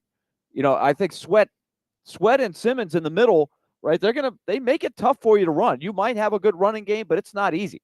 So you start with that. If they can start getting pressures that mean something, then you really have the makings of a defense that can turn the ball over some. Derek, if I recall correctly, there was a play, I can't remember when it was, and hopefully I even remember it happening. It was 4th and short for the Texans. They brought out the offense. Play clock was running down. D'Amico Ryans pulled them off the field, and they punted. And they went to Jeffrey Simmons, who was talking after that. And the announcers were bringing up the fact that I think the Texans were a little wary of trying to stuff this on Jeffrey Simmons and T'Vondre Sweat. Like, that's the type of game wrecker you want, where a team thinks about going for it, even if it's short, and they say, I don't think so. Let's fight. Let's live to fight another day. Yeah, because they had been having trouble running between the tackles all game. And so much so that the announcers were like, why are y'all still trying to run the ball in between the tackles? Run it outside, because trying to run the ball, into the teeth of T'Vondre Sweat and Jeffrey Simmons isn't a smart thing to do. Jeffrey is on one today, and he's pushing everybody back, and he's abusing everybody, and no one can move Big Sweat. So why are you consistently trying to run the ball? I'm not saying stop running the ball, but why are you running it down the middle? Why don't you run it on the outside? Well, they wasn't running it on the outside because Murray and Arden Key and those guys, they were scraping and getting to the ball very quickly. So they just made it a hard day for the Texans offensive line in that run game. This is the type of game that we have been wanting to see from the front seven. It was a dominant performance, even though they still were able to manage 27 points. I think that front played dominant football. I think the Texans ended up with 40 total rushing yards in this game. They played dominant football, and that's all you can ask of your defenses, to go out there first and foremost, stop the run, make them one-dimensional, and then kind of go from there. And that's what the Titans were able to do yesterday. They were able to make CJ Stroud and that offense one-dimensional. 615-737-1025. We'll continue to take your calls and texts on our phone lines driven by Wilson County Hyundai.com. Teron Davenport, ESPN, NFL Nation, Titans reporter. He'll join us next and give us his breakdown of the Titans' 32-27 win against the Houston Texans yesterday. Willie Donick, Derek Mason, Adam Vingan, 125-1063 The Game.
D. Mace, Finnegan, and Donick, 102.5, 106.3 The Game. Broadcasting from the Busy Bee Plumbing, Heating, and Air Conditioning Game Nashville studios, home of the $99 yearly Beehive membership, where the buzz is always about great service. Willie Donick, Derek Mason, and Adam Vingan here with you, joined on our phone line, driven by WilsonCountyHyundai.com, by our friend Teron Davenport, ESPN's NFL Nation Titans reporter. Teron, of course, we spent a lot of time, as we usually do after a Titans game, discussing Will Levis. Another solid performance from him yesterday. Some good, some bad. But when you look at the totality of the 3 games he's played since he returned from injury, what has impressed you the most about his performance, and where do you still see room for growth? Yeah, I think what has impressed me the most is the emergence of the explosive passing plays. They have 6 in the last 2 games. You look at the Vikings game, they had 3, and this past game they had 3. And even look at this one this yesterday, you know, they had the 61-yarder to Calvin Ridley. And it's just like that Levis that we saw last year is seems to be back, and his confidence seems to be peaking. I think you saw him, there was a 3rd and 11 early in the game, and they had the blitzer come off the edge, and he was left unblocked. It was Levis's responsibility, and he accounted for it, and he threw the ball to Ridley for a first down. And again, on 3rd and 11, that's big time, you know, for them to convert in those situations. So I think that's been the improvement. You still, in that same game, you have the typical Will Levis experience, because that interception, it was a pre-snap. To me, it appeared to be a pre-snap read for him, or determination, because you had Jimmy Ward, who was the dime backer in that situation, and they more or less expected him to go with Tyler Boyd on that first crosser, and he didn't. And he jumped in the passing lane and picked off the slant from the number 1 on the outside, and it's a 65-yard touchdown. So you got those things that still show up. Some of the pocket awareness as far as taking sacks, those still show up. But I think if you look at these last 3 games, it's really evident that he is somebody that may end up being around next year. I think that's a perfect way to describe it, Teron. You get the full Will Levis experience yesterday. We were just talking about Brian Callahan. I thought Brian Callahan coached a really strong game yesterday, especially going up against one of the young, bright minds in the game in D'Amico Ryans. What did you like about Callahan's play calling yesterday? And I'm just wondering what this game means for him. You know, it's proof of concept for what he wants this Titans team to be. We, of course, know how important it is for Titans ownership to win, especially in Houston. When you put all of that together, what did you make of Brian Callahan's yesterday and the importance of that win for him? Yeah, I thought he coached a really good game. I definitely agree on that perspective. I really like how they saw something within the secondary there. And this was earlier in the week, and they went and they tweaked a touchdown from NWI against the Chargers. And they said, okay, we're going to show that same concept, except for we're going to pump fake, and we want you to go upfield on the pump fake. And that got the safety, Eric Murray, and it was a big touchdown. I like the way that he went about presenting the answers to Will Levis, you know, against the blitz, and making sure that those short routes, the quick hitting routes were there, you know, when times when he was under duress. So I like all of those things. I feel like he did a good job from that perspective. This game clearly meant a lot to the organization itself. And you look at Amy Adams Strong, she gave the post-game speech. She had a belt buckle on, and that stood out to Jeffrey Simmons. And it turned out that belt buckle was given to her by Chili Pepper, who's a very famous Titans fan who comes in from Mexico to all the games. So shout out to him for making that happen. But, you know, it was big, because even to the players, you know, watching them run off the field, up the tunnel to the locker room, they're saying this one's for Amy, you know, so everybody understood the mission. They won the game, and it meant a lot for that whole organization. Now, TD, Adam did bring up something earlier about the balance that the Titans had yesterday. 33 runs, 33 perfect passes. 50-50. And for the Titans, I think if you're going to, win games or put yourself in a position to win, I think you have to be a balanced team. I think you have to set some type of, of who we are. You have to set that tempo and that momentum in regards to, running the football or whatnot. But they were able to stay balanced. But did anyone, or did you talk to Coach Callahan about the sequence of plays at the end of the game when Houston had one timeout left? Now they had used 2 of their timeouts. Yeah. They had one timeout left, and I'm thinking, just run the football. And he chooses to pass the football. It becomes incomplete. The crosser was there. Would he have got the first down or not? We don't know, but the crosser was there for Will Levis to throw the ball to. It gets back down. Now you put your own team in a position where Houston saves the timeout and they get the ball. Was that talked about and explained to you guys? No, and it's something I wanted to ask about, but I had asked something about being able to get rid of the ball quickly early in the game and how that changed. And his answer was his mind was kind of all over the place. And to ask him today, and I forgot to, so I didn't ask that other question because I figured I'd get the same answer. And I meant to ask that both of those today, but forgot. But you're right. I would have run the football in that situation and forced them to use that timeout. So I don't know that's something I could peel back on Wednesday. Yeah, because Stonehouse was able to, pin the ball inside the 5 or the 10, so it sort of worked out for him. They got to end up getting a safety on the play because of Jeffrey Simmons and his pressure on the quarterback. But now let's talk about the passing game, and more importantly, Calvin Ridley and Will Levis, that connection that they're building. And it's ironic that now, and I've said this before, and it's no knock to D-Hop. He did nothing wrong whatsoever.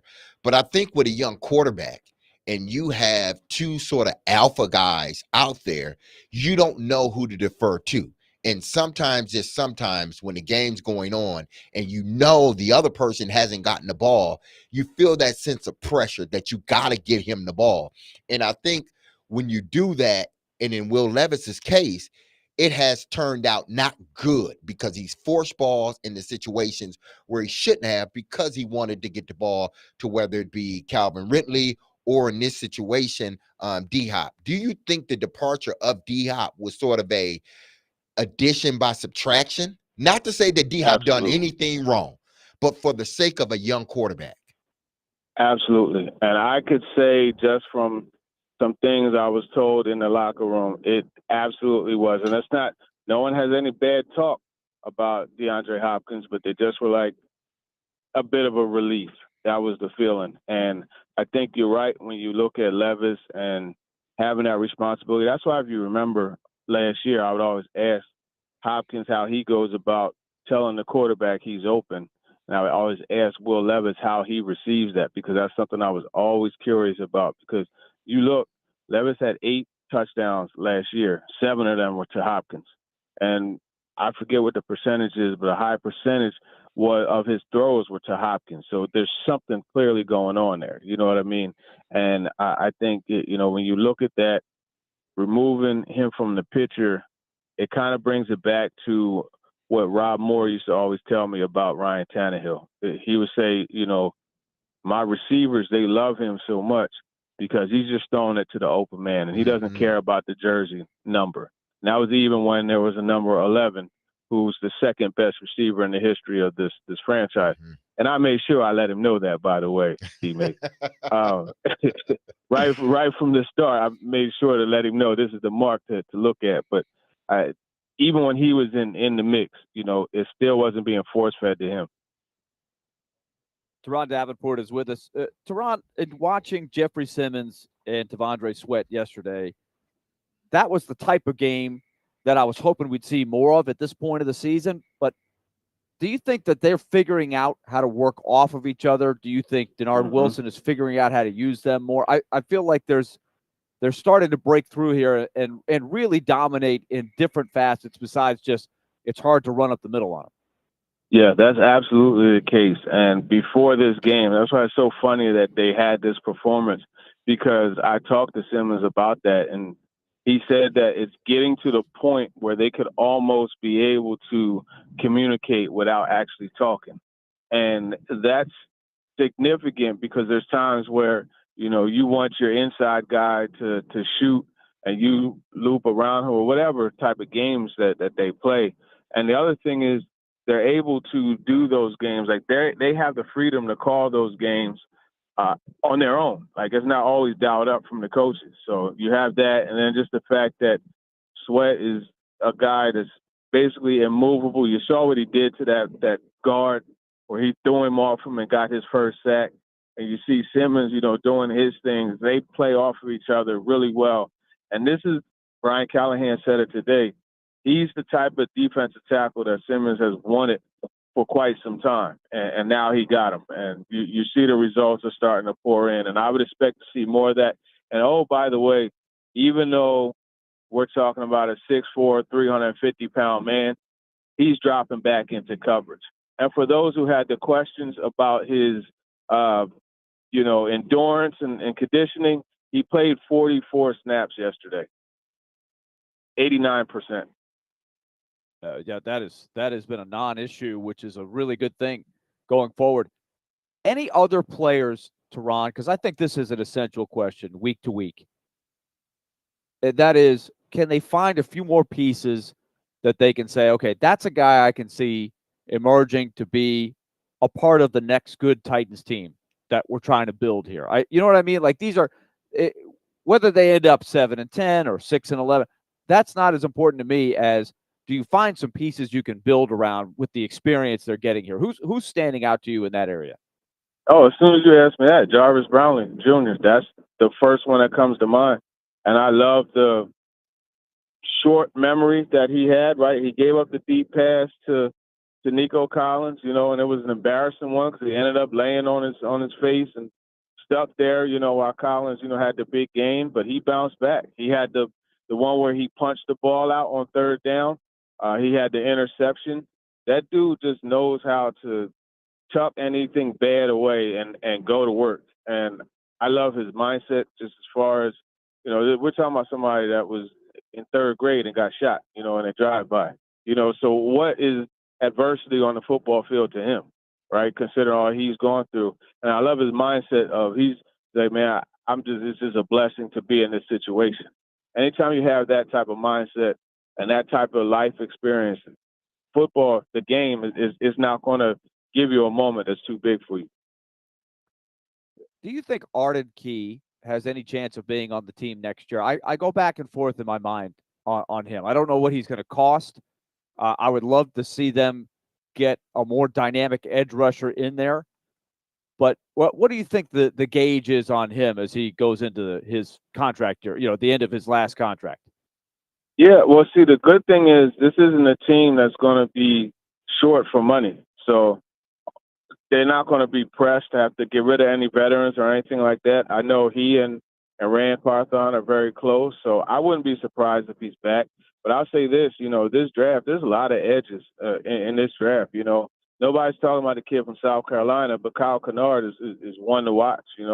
Then obviously you have Pierce down there in Tennessee. There's a lot of guys. You look at the pass rusher from Penn State. Like there's a lot. So I think they should be able to come out of this draft with another guy to give them some depth there, and maybe that pushes Key out. But I think he does come back next year. Teron Davenport, ESPN's NFL Nation Titans reporter, joining us as he does every Monday to break down the Titans' win against the Texans. TD, great stuff as always. We'll catch up next week. Have a happy Thanksgiving. I appreciate it. Have a happy Thanksgiving. TD joining us as he does every Monday. 615-737-1025. We'll continue the conversation next. We haven't touched on special teams yet. Probably should do that, and we will coming up next. Derek Mason, Adam Vingan, Willie Donick, 102.5, 106.3, The Game.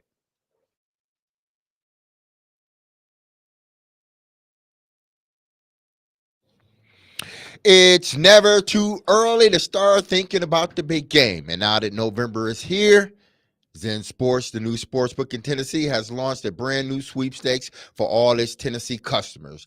The Big Game Sweepstakes, where you could win a grand prize of 2 tickets to Super Bowl 59 in New Orleans or $10,000 cash. And what's more, Zen Sports will also award 50 additional prizes, which includes 2 tickets to any Tennessee sporting event or $100 cash. Want in on the action? You can earn multiple entries every day just by betting on Zen Sports app. For every bet you place, you will earn 1 entry. And for every dollar you bet, earn an additional entry like parlays. Earn double the entries on every parlay placed. So what are you waiting for? When you sign up for Zen Sports, you'll automatically earn up to $100, no danger first wager. If your first bet loses, you'll be reimbursed for the amount of your bet up to $100. Start betting with Zen Sports and download their app today. That's Zen Sports, where betting just got better. And remember, gambling problems, call 1-800-889-9789. Terms and conditions apply. Must be 21 years or older to bet here in Tennessee.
Around a position coach or a coordinator who has had as much go wrong as Colt has had this year, and why is he unable? You're saying he's able to fix one area, then a problem's popping up in another area, and it seems like there's no fix. Yeah, there's been things that we've done well. We've fixed some issues. We've fixed our punt protection. We fixed the punt coverage. Those things have been really a lot better over the last handful of weeks. But I feel like that's sort of what our team has done this year in general in all 3 phases, where there's been you fix one thing and now all of a sudden another problem shows up, and we've had this sort of inconsistency throughout the course of the season that's led to some of the games that we felt like we had chances to win that we didn't. And turnovers certainly one part of it. We give up some of those red zone touchdowns. There's been areas across the entire team where we're trying to fix one problem, another one pops up, and the good teams in the league do what we did yesterday. We played like a good football team when it came to overcoming mistakes and finding ways to fight through those things. But then there's also the teams that are going to be in it at the end are the ones that don't make those mistakes. And then we've got to find ways to not make those mistakes in all phases. I mean, we've had plenty of them on offense, defense, and special teams. So it's not a one phase problem or a one person thing. It's all of us trying to do a better job to make sure we're more consistent in all the phases of the game. That was Brian Callahan earlier today, asked about special teams coach Colt Anderson and the job he has done so far this season. Willie Dunnick, Derek Mason, and Adam Vingan here with you. As I said when Willie joined the program, I was not at home at opening kickoff. I was running some errands, and I get a text from Willie that just says, "Great start," and it was dripping in sarcasm. I was like, I know clearly something bad has happened, and I'm going to go home and watch it. And I saw Dameon Pierce return the opening kickoff for 80 yards.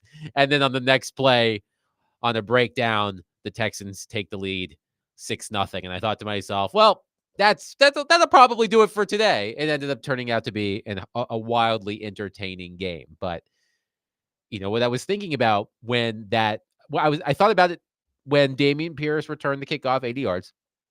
I thought about it again when Jaquan Jackson muffed the punt in the fourth quarter.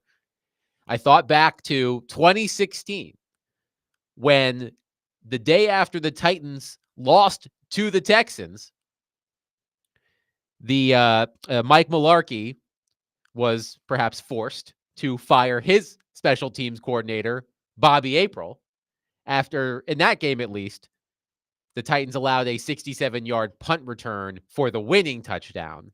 But I thought another bad special teams performance, just one on top of the other in Houston. It could cost them the game. I thought that Colt Anderson might be the sacrificial lamb if the Titans would not have won the game. But although they did overcome those special teams mistakes, Willie, it still rears its ugly head week after week. Yes, for sure. And let me correct one thing. When I asked Teron about Arden Key, somebody let me know he is still under contract for next year, although he will get a boost in pay. So that might be a question they have to ask: is he going to be worth the cap number of $9.3 million next year?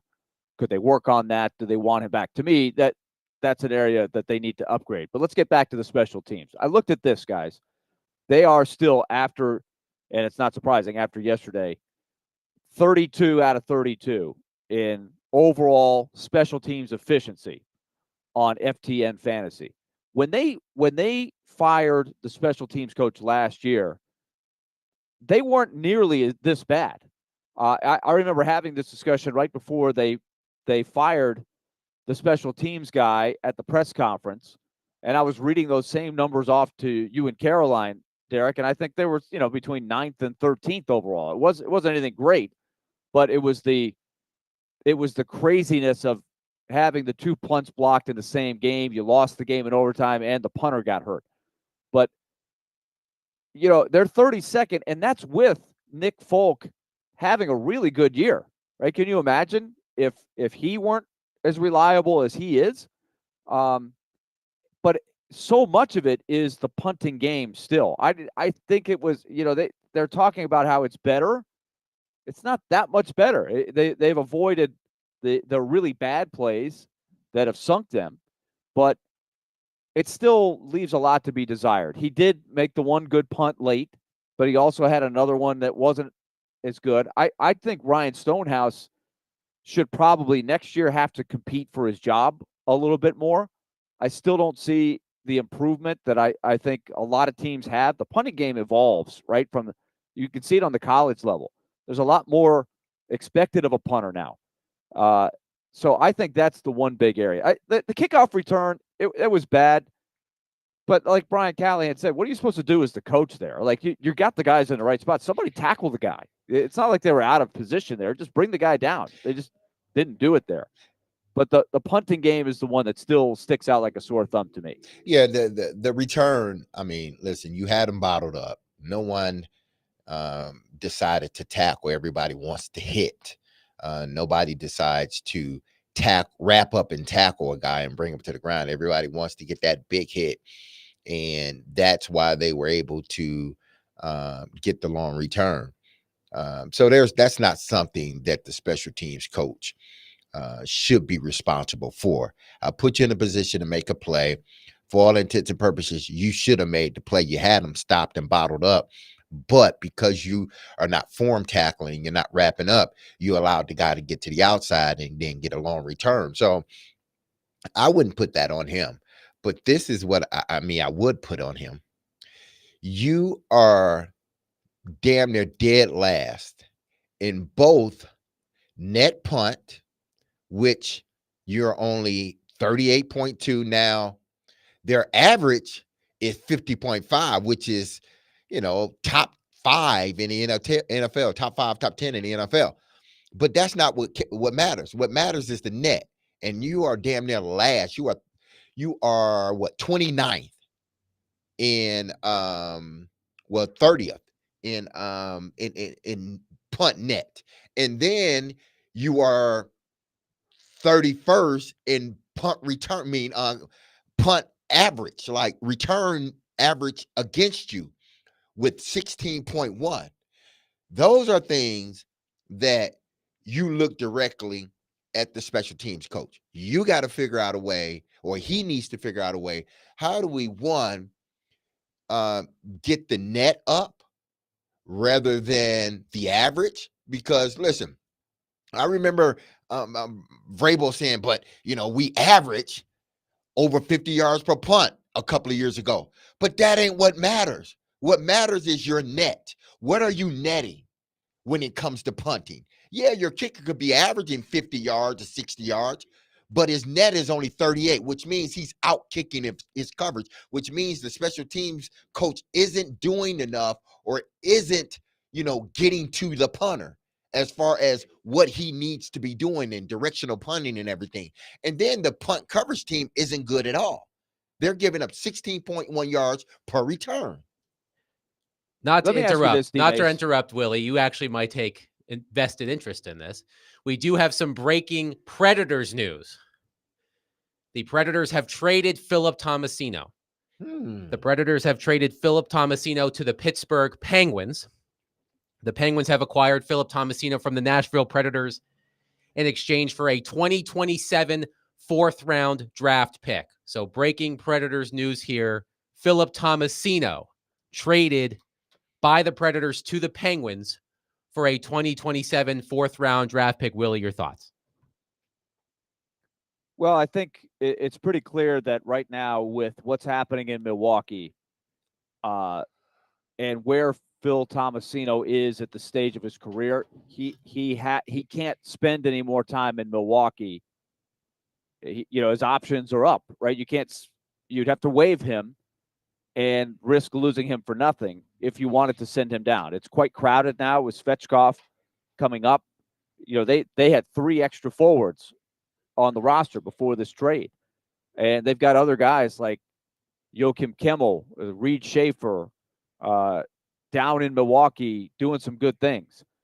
So I think they feel like they have given Tomasino every chance to work himself out. I think people might disagree with that, but he just hasn't been able to find any traction. I don't think he's played poorly, but he just hasn't made really any impact on the team.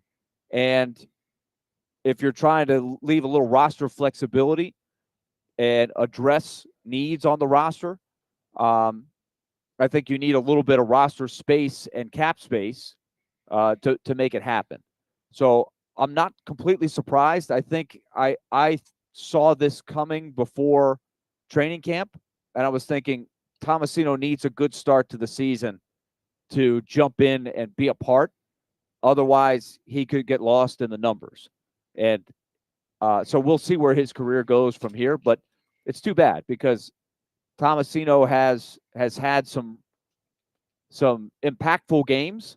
He can look really good, but he just hasn't really been able to string together long stretches of consistent play. So according to the Predators, it is now official. It is the New York Rangers 2027 fourth round pick. So again, the breaking news, the Nashville Predators have traded Philip Tomasino to the Pittsburgh Penguins for a fourth round pick in the 2027 NHL draft that was previously owned by the New York Rangers. And I do want to update one thing quickly because I mentioned this earlier this month when the Predators waived Dante Fabro, who is now a member of the Columbus Blue Jackets. Here's a list of the Predators' first-round draft picks between 2016 and 2020. 2016, Dante Fabro, waived. 2017, Eeli Tolvanen, waived. 2019, Philip Tomasino, traded. 2020, Yaroslav Askarov, traded. So the Predators do not have any of their first-round picks between 2016 and 2020 on the roster. Fact. I mean, what do you? There's not much you can say. They have, that it's every one of them. We could spend a half an hour talking about every one of those guys and why it happened, etc. They're not all bad players. They're NHL players, but they just have not blossomed into the kind of star that you hope you get one. If you have 5 first round picks, they kept them all. They didn't trade away the first round pick. So you hope in that stretch of time you get somebody that really is a great fit, that sticks, that you sign to that next contract and is a part of your core for a long time. So it definitely is something, right? That you wish could have been better. And now you have to hope that the recent guys, like the 2021, you have 2 of them on the roster right now, Svechkov and Leroux, that their trajectory ends up going in a better direction. And the guys that you got recently and the players that you got in return for Askarov. And then you've got whoever this fourth round pick in 2027 is. That kid right now is, I think, 14 years old or 15 years old. He's in his social studies class in his sophomore year. Maybe not. Well, it'll be funny. Like if that guy ever makes it to the NHL, we're talking like 2030 at the earliest, right? You're like, hey, way back in 2024, they traded for that pick. Like, that is way future. And to your point, Willie, the Predators have 2 of their recent first-round picks on the roster right now, Zachary Leroux and Fedor Svechkov, who made his NHL debut the other night against the Winnipeg Jets. Joachim Kimmel's in the American League. I know that the team is high on Tanner Molendyk and Matthew Wood. Reed Schaefer was a first-round pick that was acquired in the Matthias Ekholm trade. He was a first-round pick of the Oilers. David Edstrom was a first-round pick of the Golden Knights, who was then traded to the Sharks and then traded to the Predators for Yaroslav Askarov. So you're hoping that these players with first-round pedigrees can make up for the fact that their 2016, 2017, 2019, and 2020 first-round picks amounted to really nothing. Unfortunately, I mean, they're still, Fabro's still in the league, obviously. Yaroslav Askarov started his first game with the Sharks the other day. But for the Predators... Well, you don't know. The Askarov thing is to be determined, right? We don't know what the return, because they have a first-round pick that they haven't used yet that they got for Askarov, and they have a prospect that isn't ready. It won't be for another year or 2. So and they have a guy at Magnus Krona who is off to a great start in Milwaukee that could well be the backup for UC Saros in the coming years. That could happen, right? So that's a to be determined.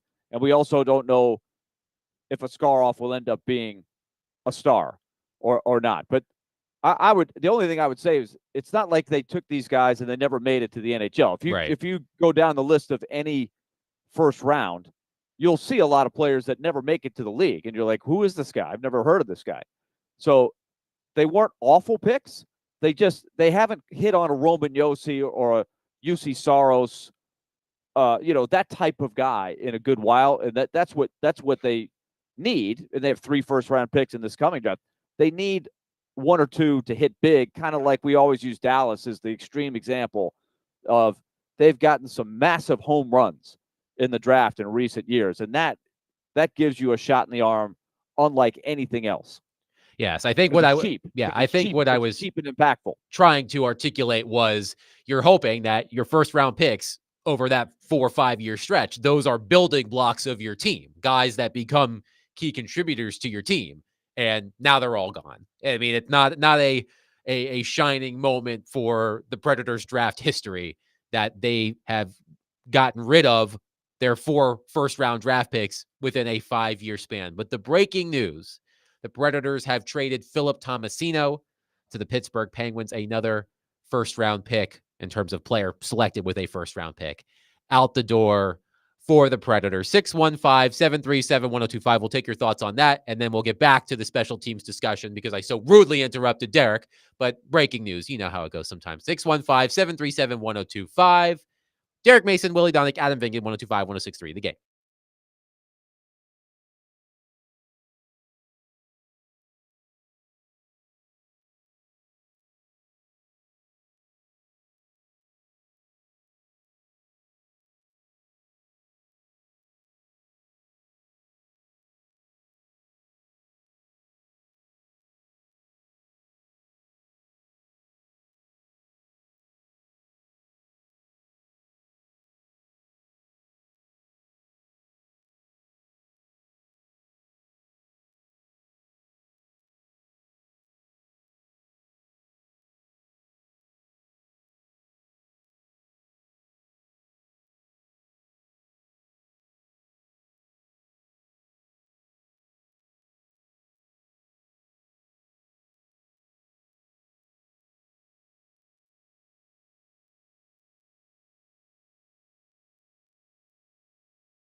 D-Mace, Vingen, and Donick, 102.5, 106.3 The Game. Stillman and Company coming up next at 2 o'clock. Jared will continue our reaction to the Titans' win against the Houston Texans yesterday. Before the break, we shared some breaking news.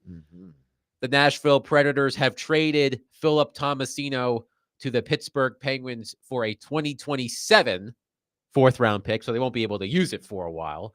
But that is another Predators first-round draft pick out the door. Just a couple of weeks ago, they waived Dante Fabro. Eli Tolvanen no longer a member of the team. Yaroslav Askarov, easy for me to say, traded within the past couple of months. But I want to finish off the special teams conversation. Willie, I know you wanted to ask Derek about one player in particular.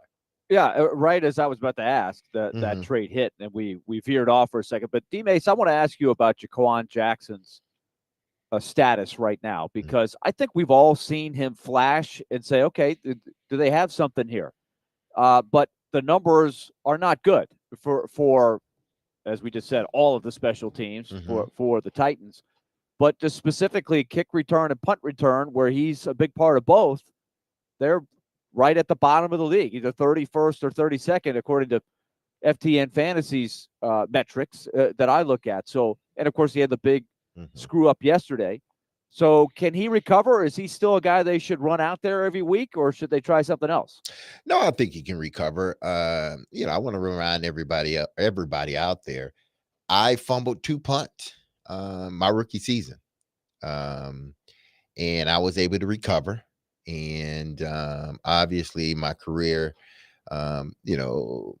was on a rise. Eventually it was on a rise. So I was able to recover from those 2 mishaps. And I believe Jaquan Jackson can recover from those also. But what he has to do, because a couple of times, or at least once I saw yesterday on punt return, and this is where the coach has to come in, because to me, either you're coaching it or you're allowing it to happen. I've heard that before. When I was playing up until 2011, it was put your heels on the 8-yard line and do not you could take a step back, but no more than that. And it seems like they're not coaching that the way they should be. Plant your feet on the 8-yard line and do not take 2 steps back, because now you put yourself in a situation where now you've lost all awareness of where the ball is going to be relative to the goal line and end zone. That's why you end up catching a punt on a 3-yard line and only getting, 5, 6, 7, 8 yards. And now it's 1st and 10 at the 10-yard line or at the 12-yard line. And we're not talking about in a good way. I'm talking about in a bad way. You're on your own 10 or 12. Things like that. It may not show up to everybody, but those things hurt offenses when you are consistently in the negative in your returns. The one thing those guys will tell you in that whole run that we had, especially the offense, is that we love walking out on the field and we got the ball at the 35, 40, 45, 50, or the other side of the 50. That was routine for us, and it helps the offense. What doesn't help the offense, if you're on the negative 10, negative 20, negative 10, negative 5 on your own end, that doesn't help anyone. Actually, it brings more stress on the offense. So they got to figure this out. I would not go away from the young kid. I think he has something, but he just has to learn, when to catch the ball, when not to catch the ball, when to fair catch the ball, and when not to fair catch the ball. Those are the things that he has to learn. And he has to build up trust with his blockers, because if you have no trust in your blockers, man, you're not going to get far in the return game. So they got to build trust one-on-one amongst one another, him, the returner, and the 10 guys in front of him. If they don't build that trust, they're never going to have a return. Willie, you are in New Jersey, beautiful New Jersey, where the Predators. That's the first time I heard somebody say that. New Jersey, New Jersey gets a bad rap New Jersey's not a terrible place. And you know what? You don't even have to pump your own gas. So it's not so bad. It's not so bad. That's a good thing. Yeah, I believe they're You get a free spray tan if you go there too. Yeah, that is true. GTL, Gym Tan Laundry. That's the state motto of New Jersey. But you are in New Jersey because the Predators are facing the New Jersey Devils tonight. Just a quick road trip. They'll be back here on Wednesday. But Willie, I was at the game on Saturday night against the Winnipeg Jets. I thought it was their most impressive performance of the season. As the broadcast noted, first game this season where Steven Stamkos and Jonathan Marchessault have scored in the same game. I've been hard on Jonathan Marchessault. I thought he was excellent on Saturday. That's why you go out and you sign Jonathan Marchessault. But the question for me, and this, we've talked about this many times, it was a good win on Saturday against the best team in the league. They are playing a very good Devils team tonight that leads its division. And it's about building off of it. Steven Stamkos, that was one of the first things he said after the game on Saturday, that it's a good feeling to win the way they did against the Jets. But we've seen these starts and stops with this team really all season. So what do they need to do tonight to carry over their performance from Saturday so they can actually start building off of a good performance? I think that's the question is, they have to show themselves that they can string together that type of effort. Because I think some critics, I think if you're looking at it from the Jets' perspective, you're saying, well, yeah, they smoked us, but we had played the night before. Maybe we didn't have our full throttle of intensity that we might have otherwise. That was their first back-to-back. And obviously, Connor Hellebuck didn't play. So not to rain on the parade or anything, but I do think it was absolutely the best that Nashville has looked all year. Even in the second period when they didn't score, they were actually outscored in the second period, 1-0. But you could tell they were bringing the game to the Jets.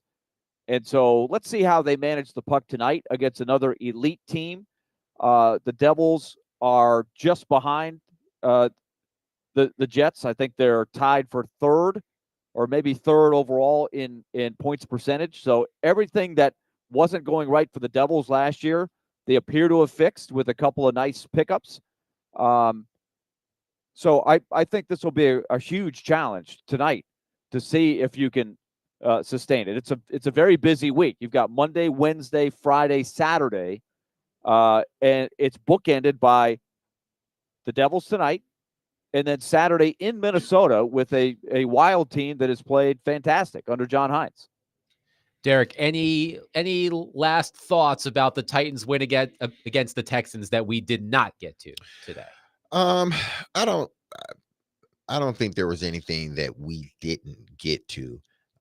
Again, I want to, because we've talked so negatively, and not that we went out of our way to talk negative about them, but we were just talking about what we were seeing. And they didn't give us a lot to be positive. Yeah, they didn't give us a lot to be positive about. But I do want to say these last two games, at least from the Will Levis standpoint, Will Levis is playing some encouraging football. I don't know if he's figured it out or not. I'm not one of these guys again, and I think Willie sort of prescribes to this as well. I'm not one of these guys after one or two games saying all of a sudden, oh, he's made it. But what he has done is shown progress, and it's that glimmer is still there now. Now you start to see more of who the Titans believe he can be rather than what he was showing, prior to this. I think the young man is settling down.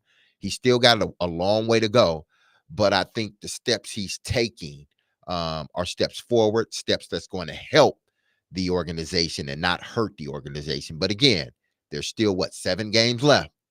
And I just hope that he doesn't take a turn for the worse. I hope he continues to get better. And like I said earlier, it's not necessarily about wins and losses for me. It's about how is Will Levis progressing as a quarterback.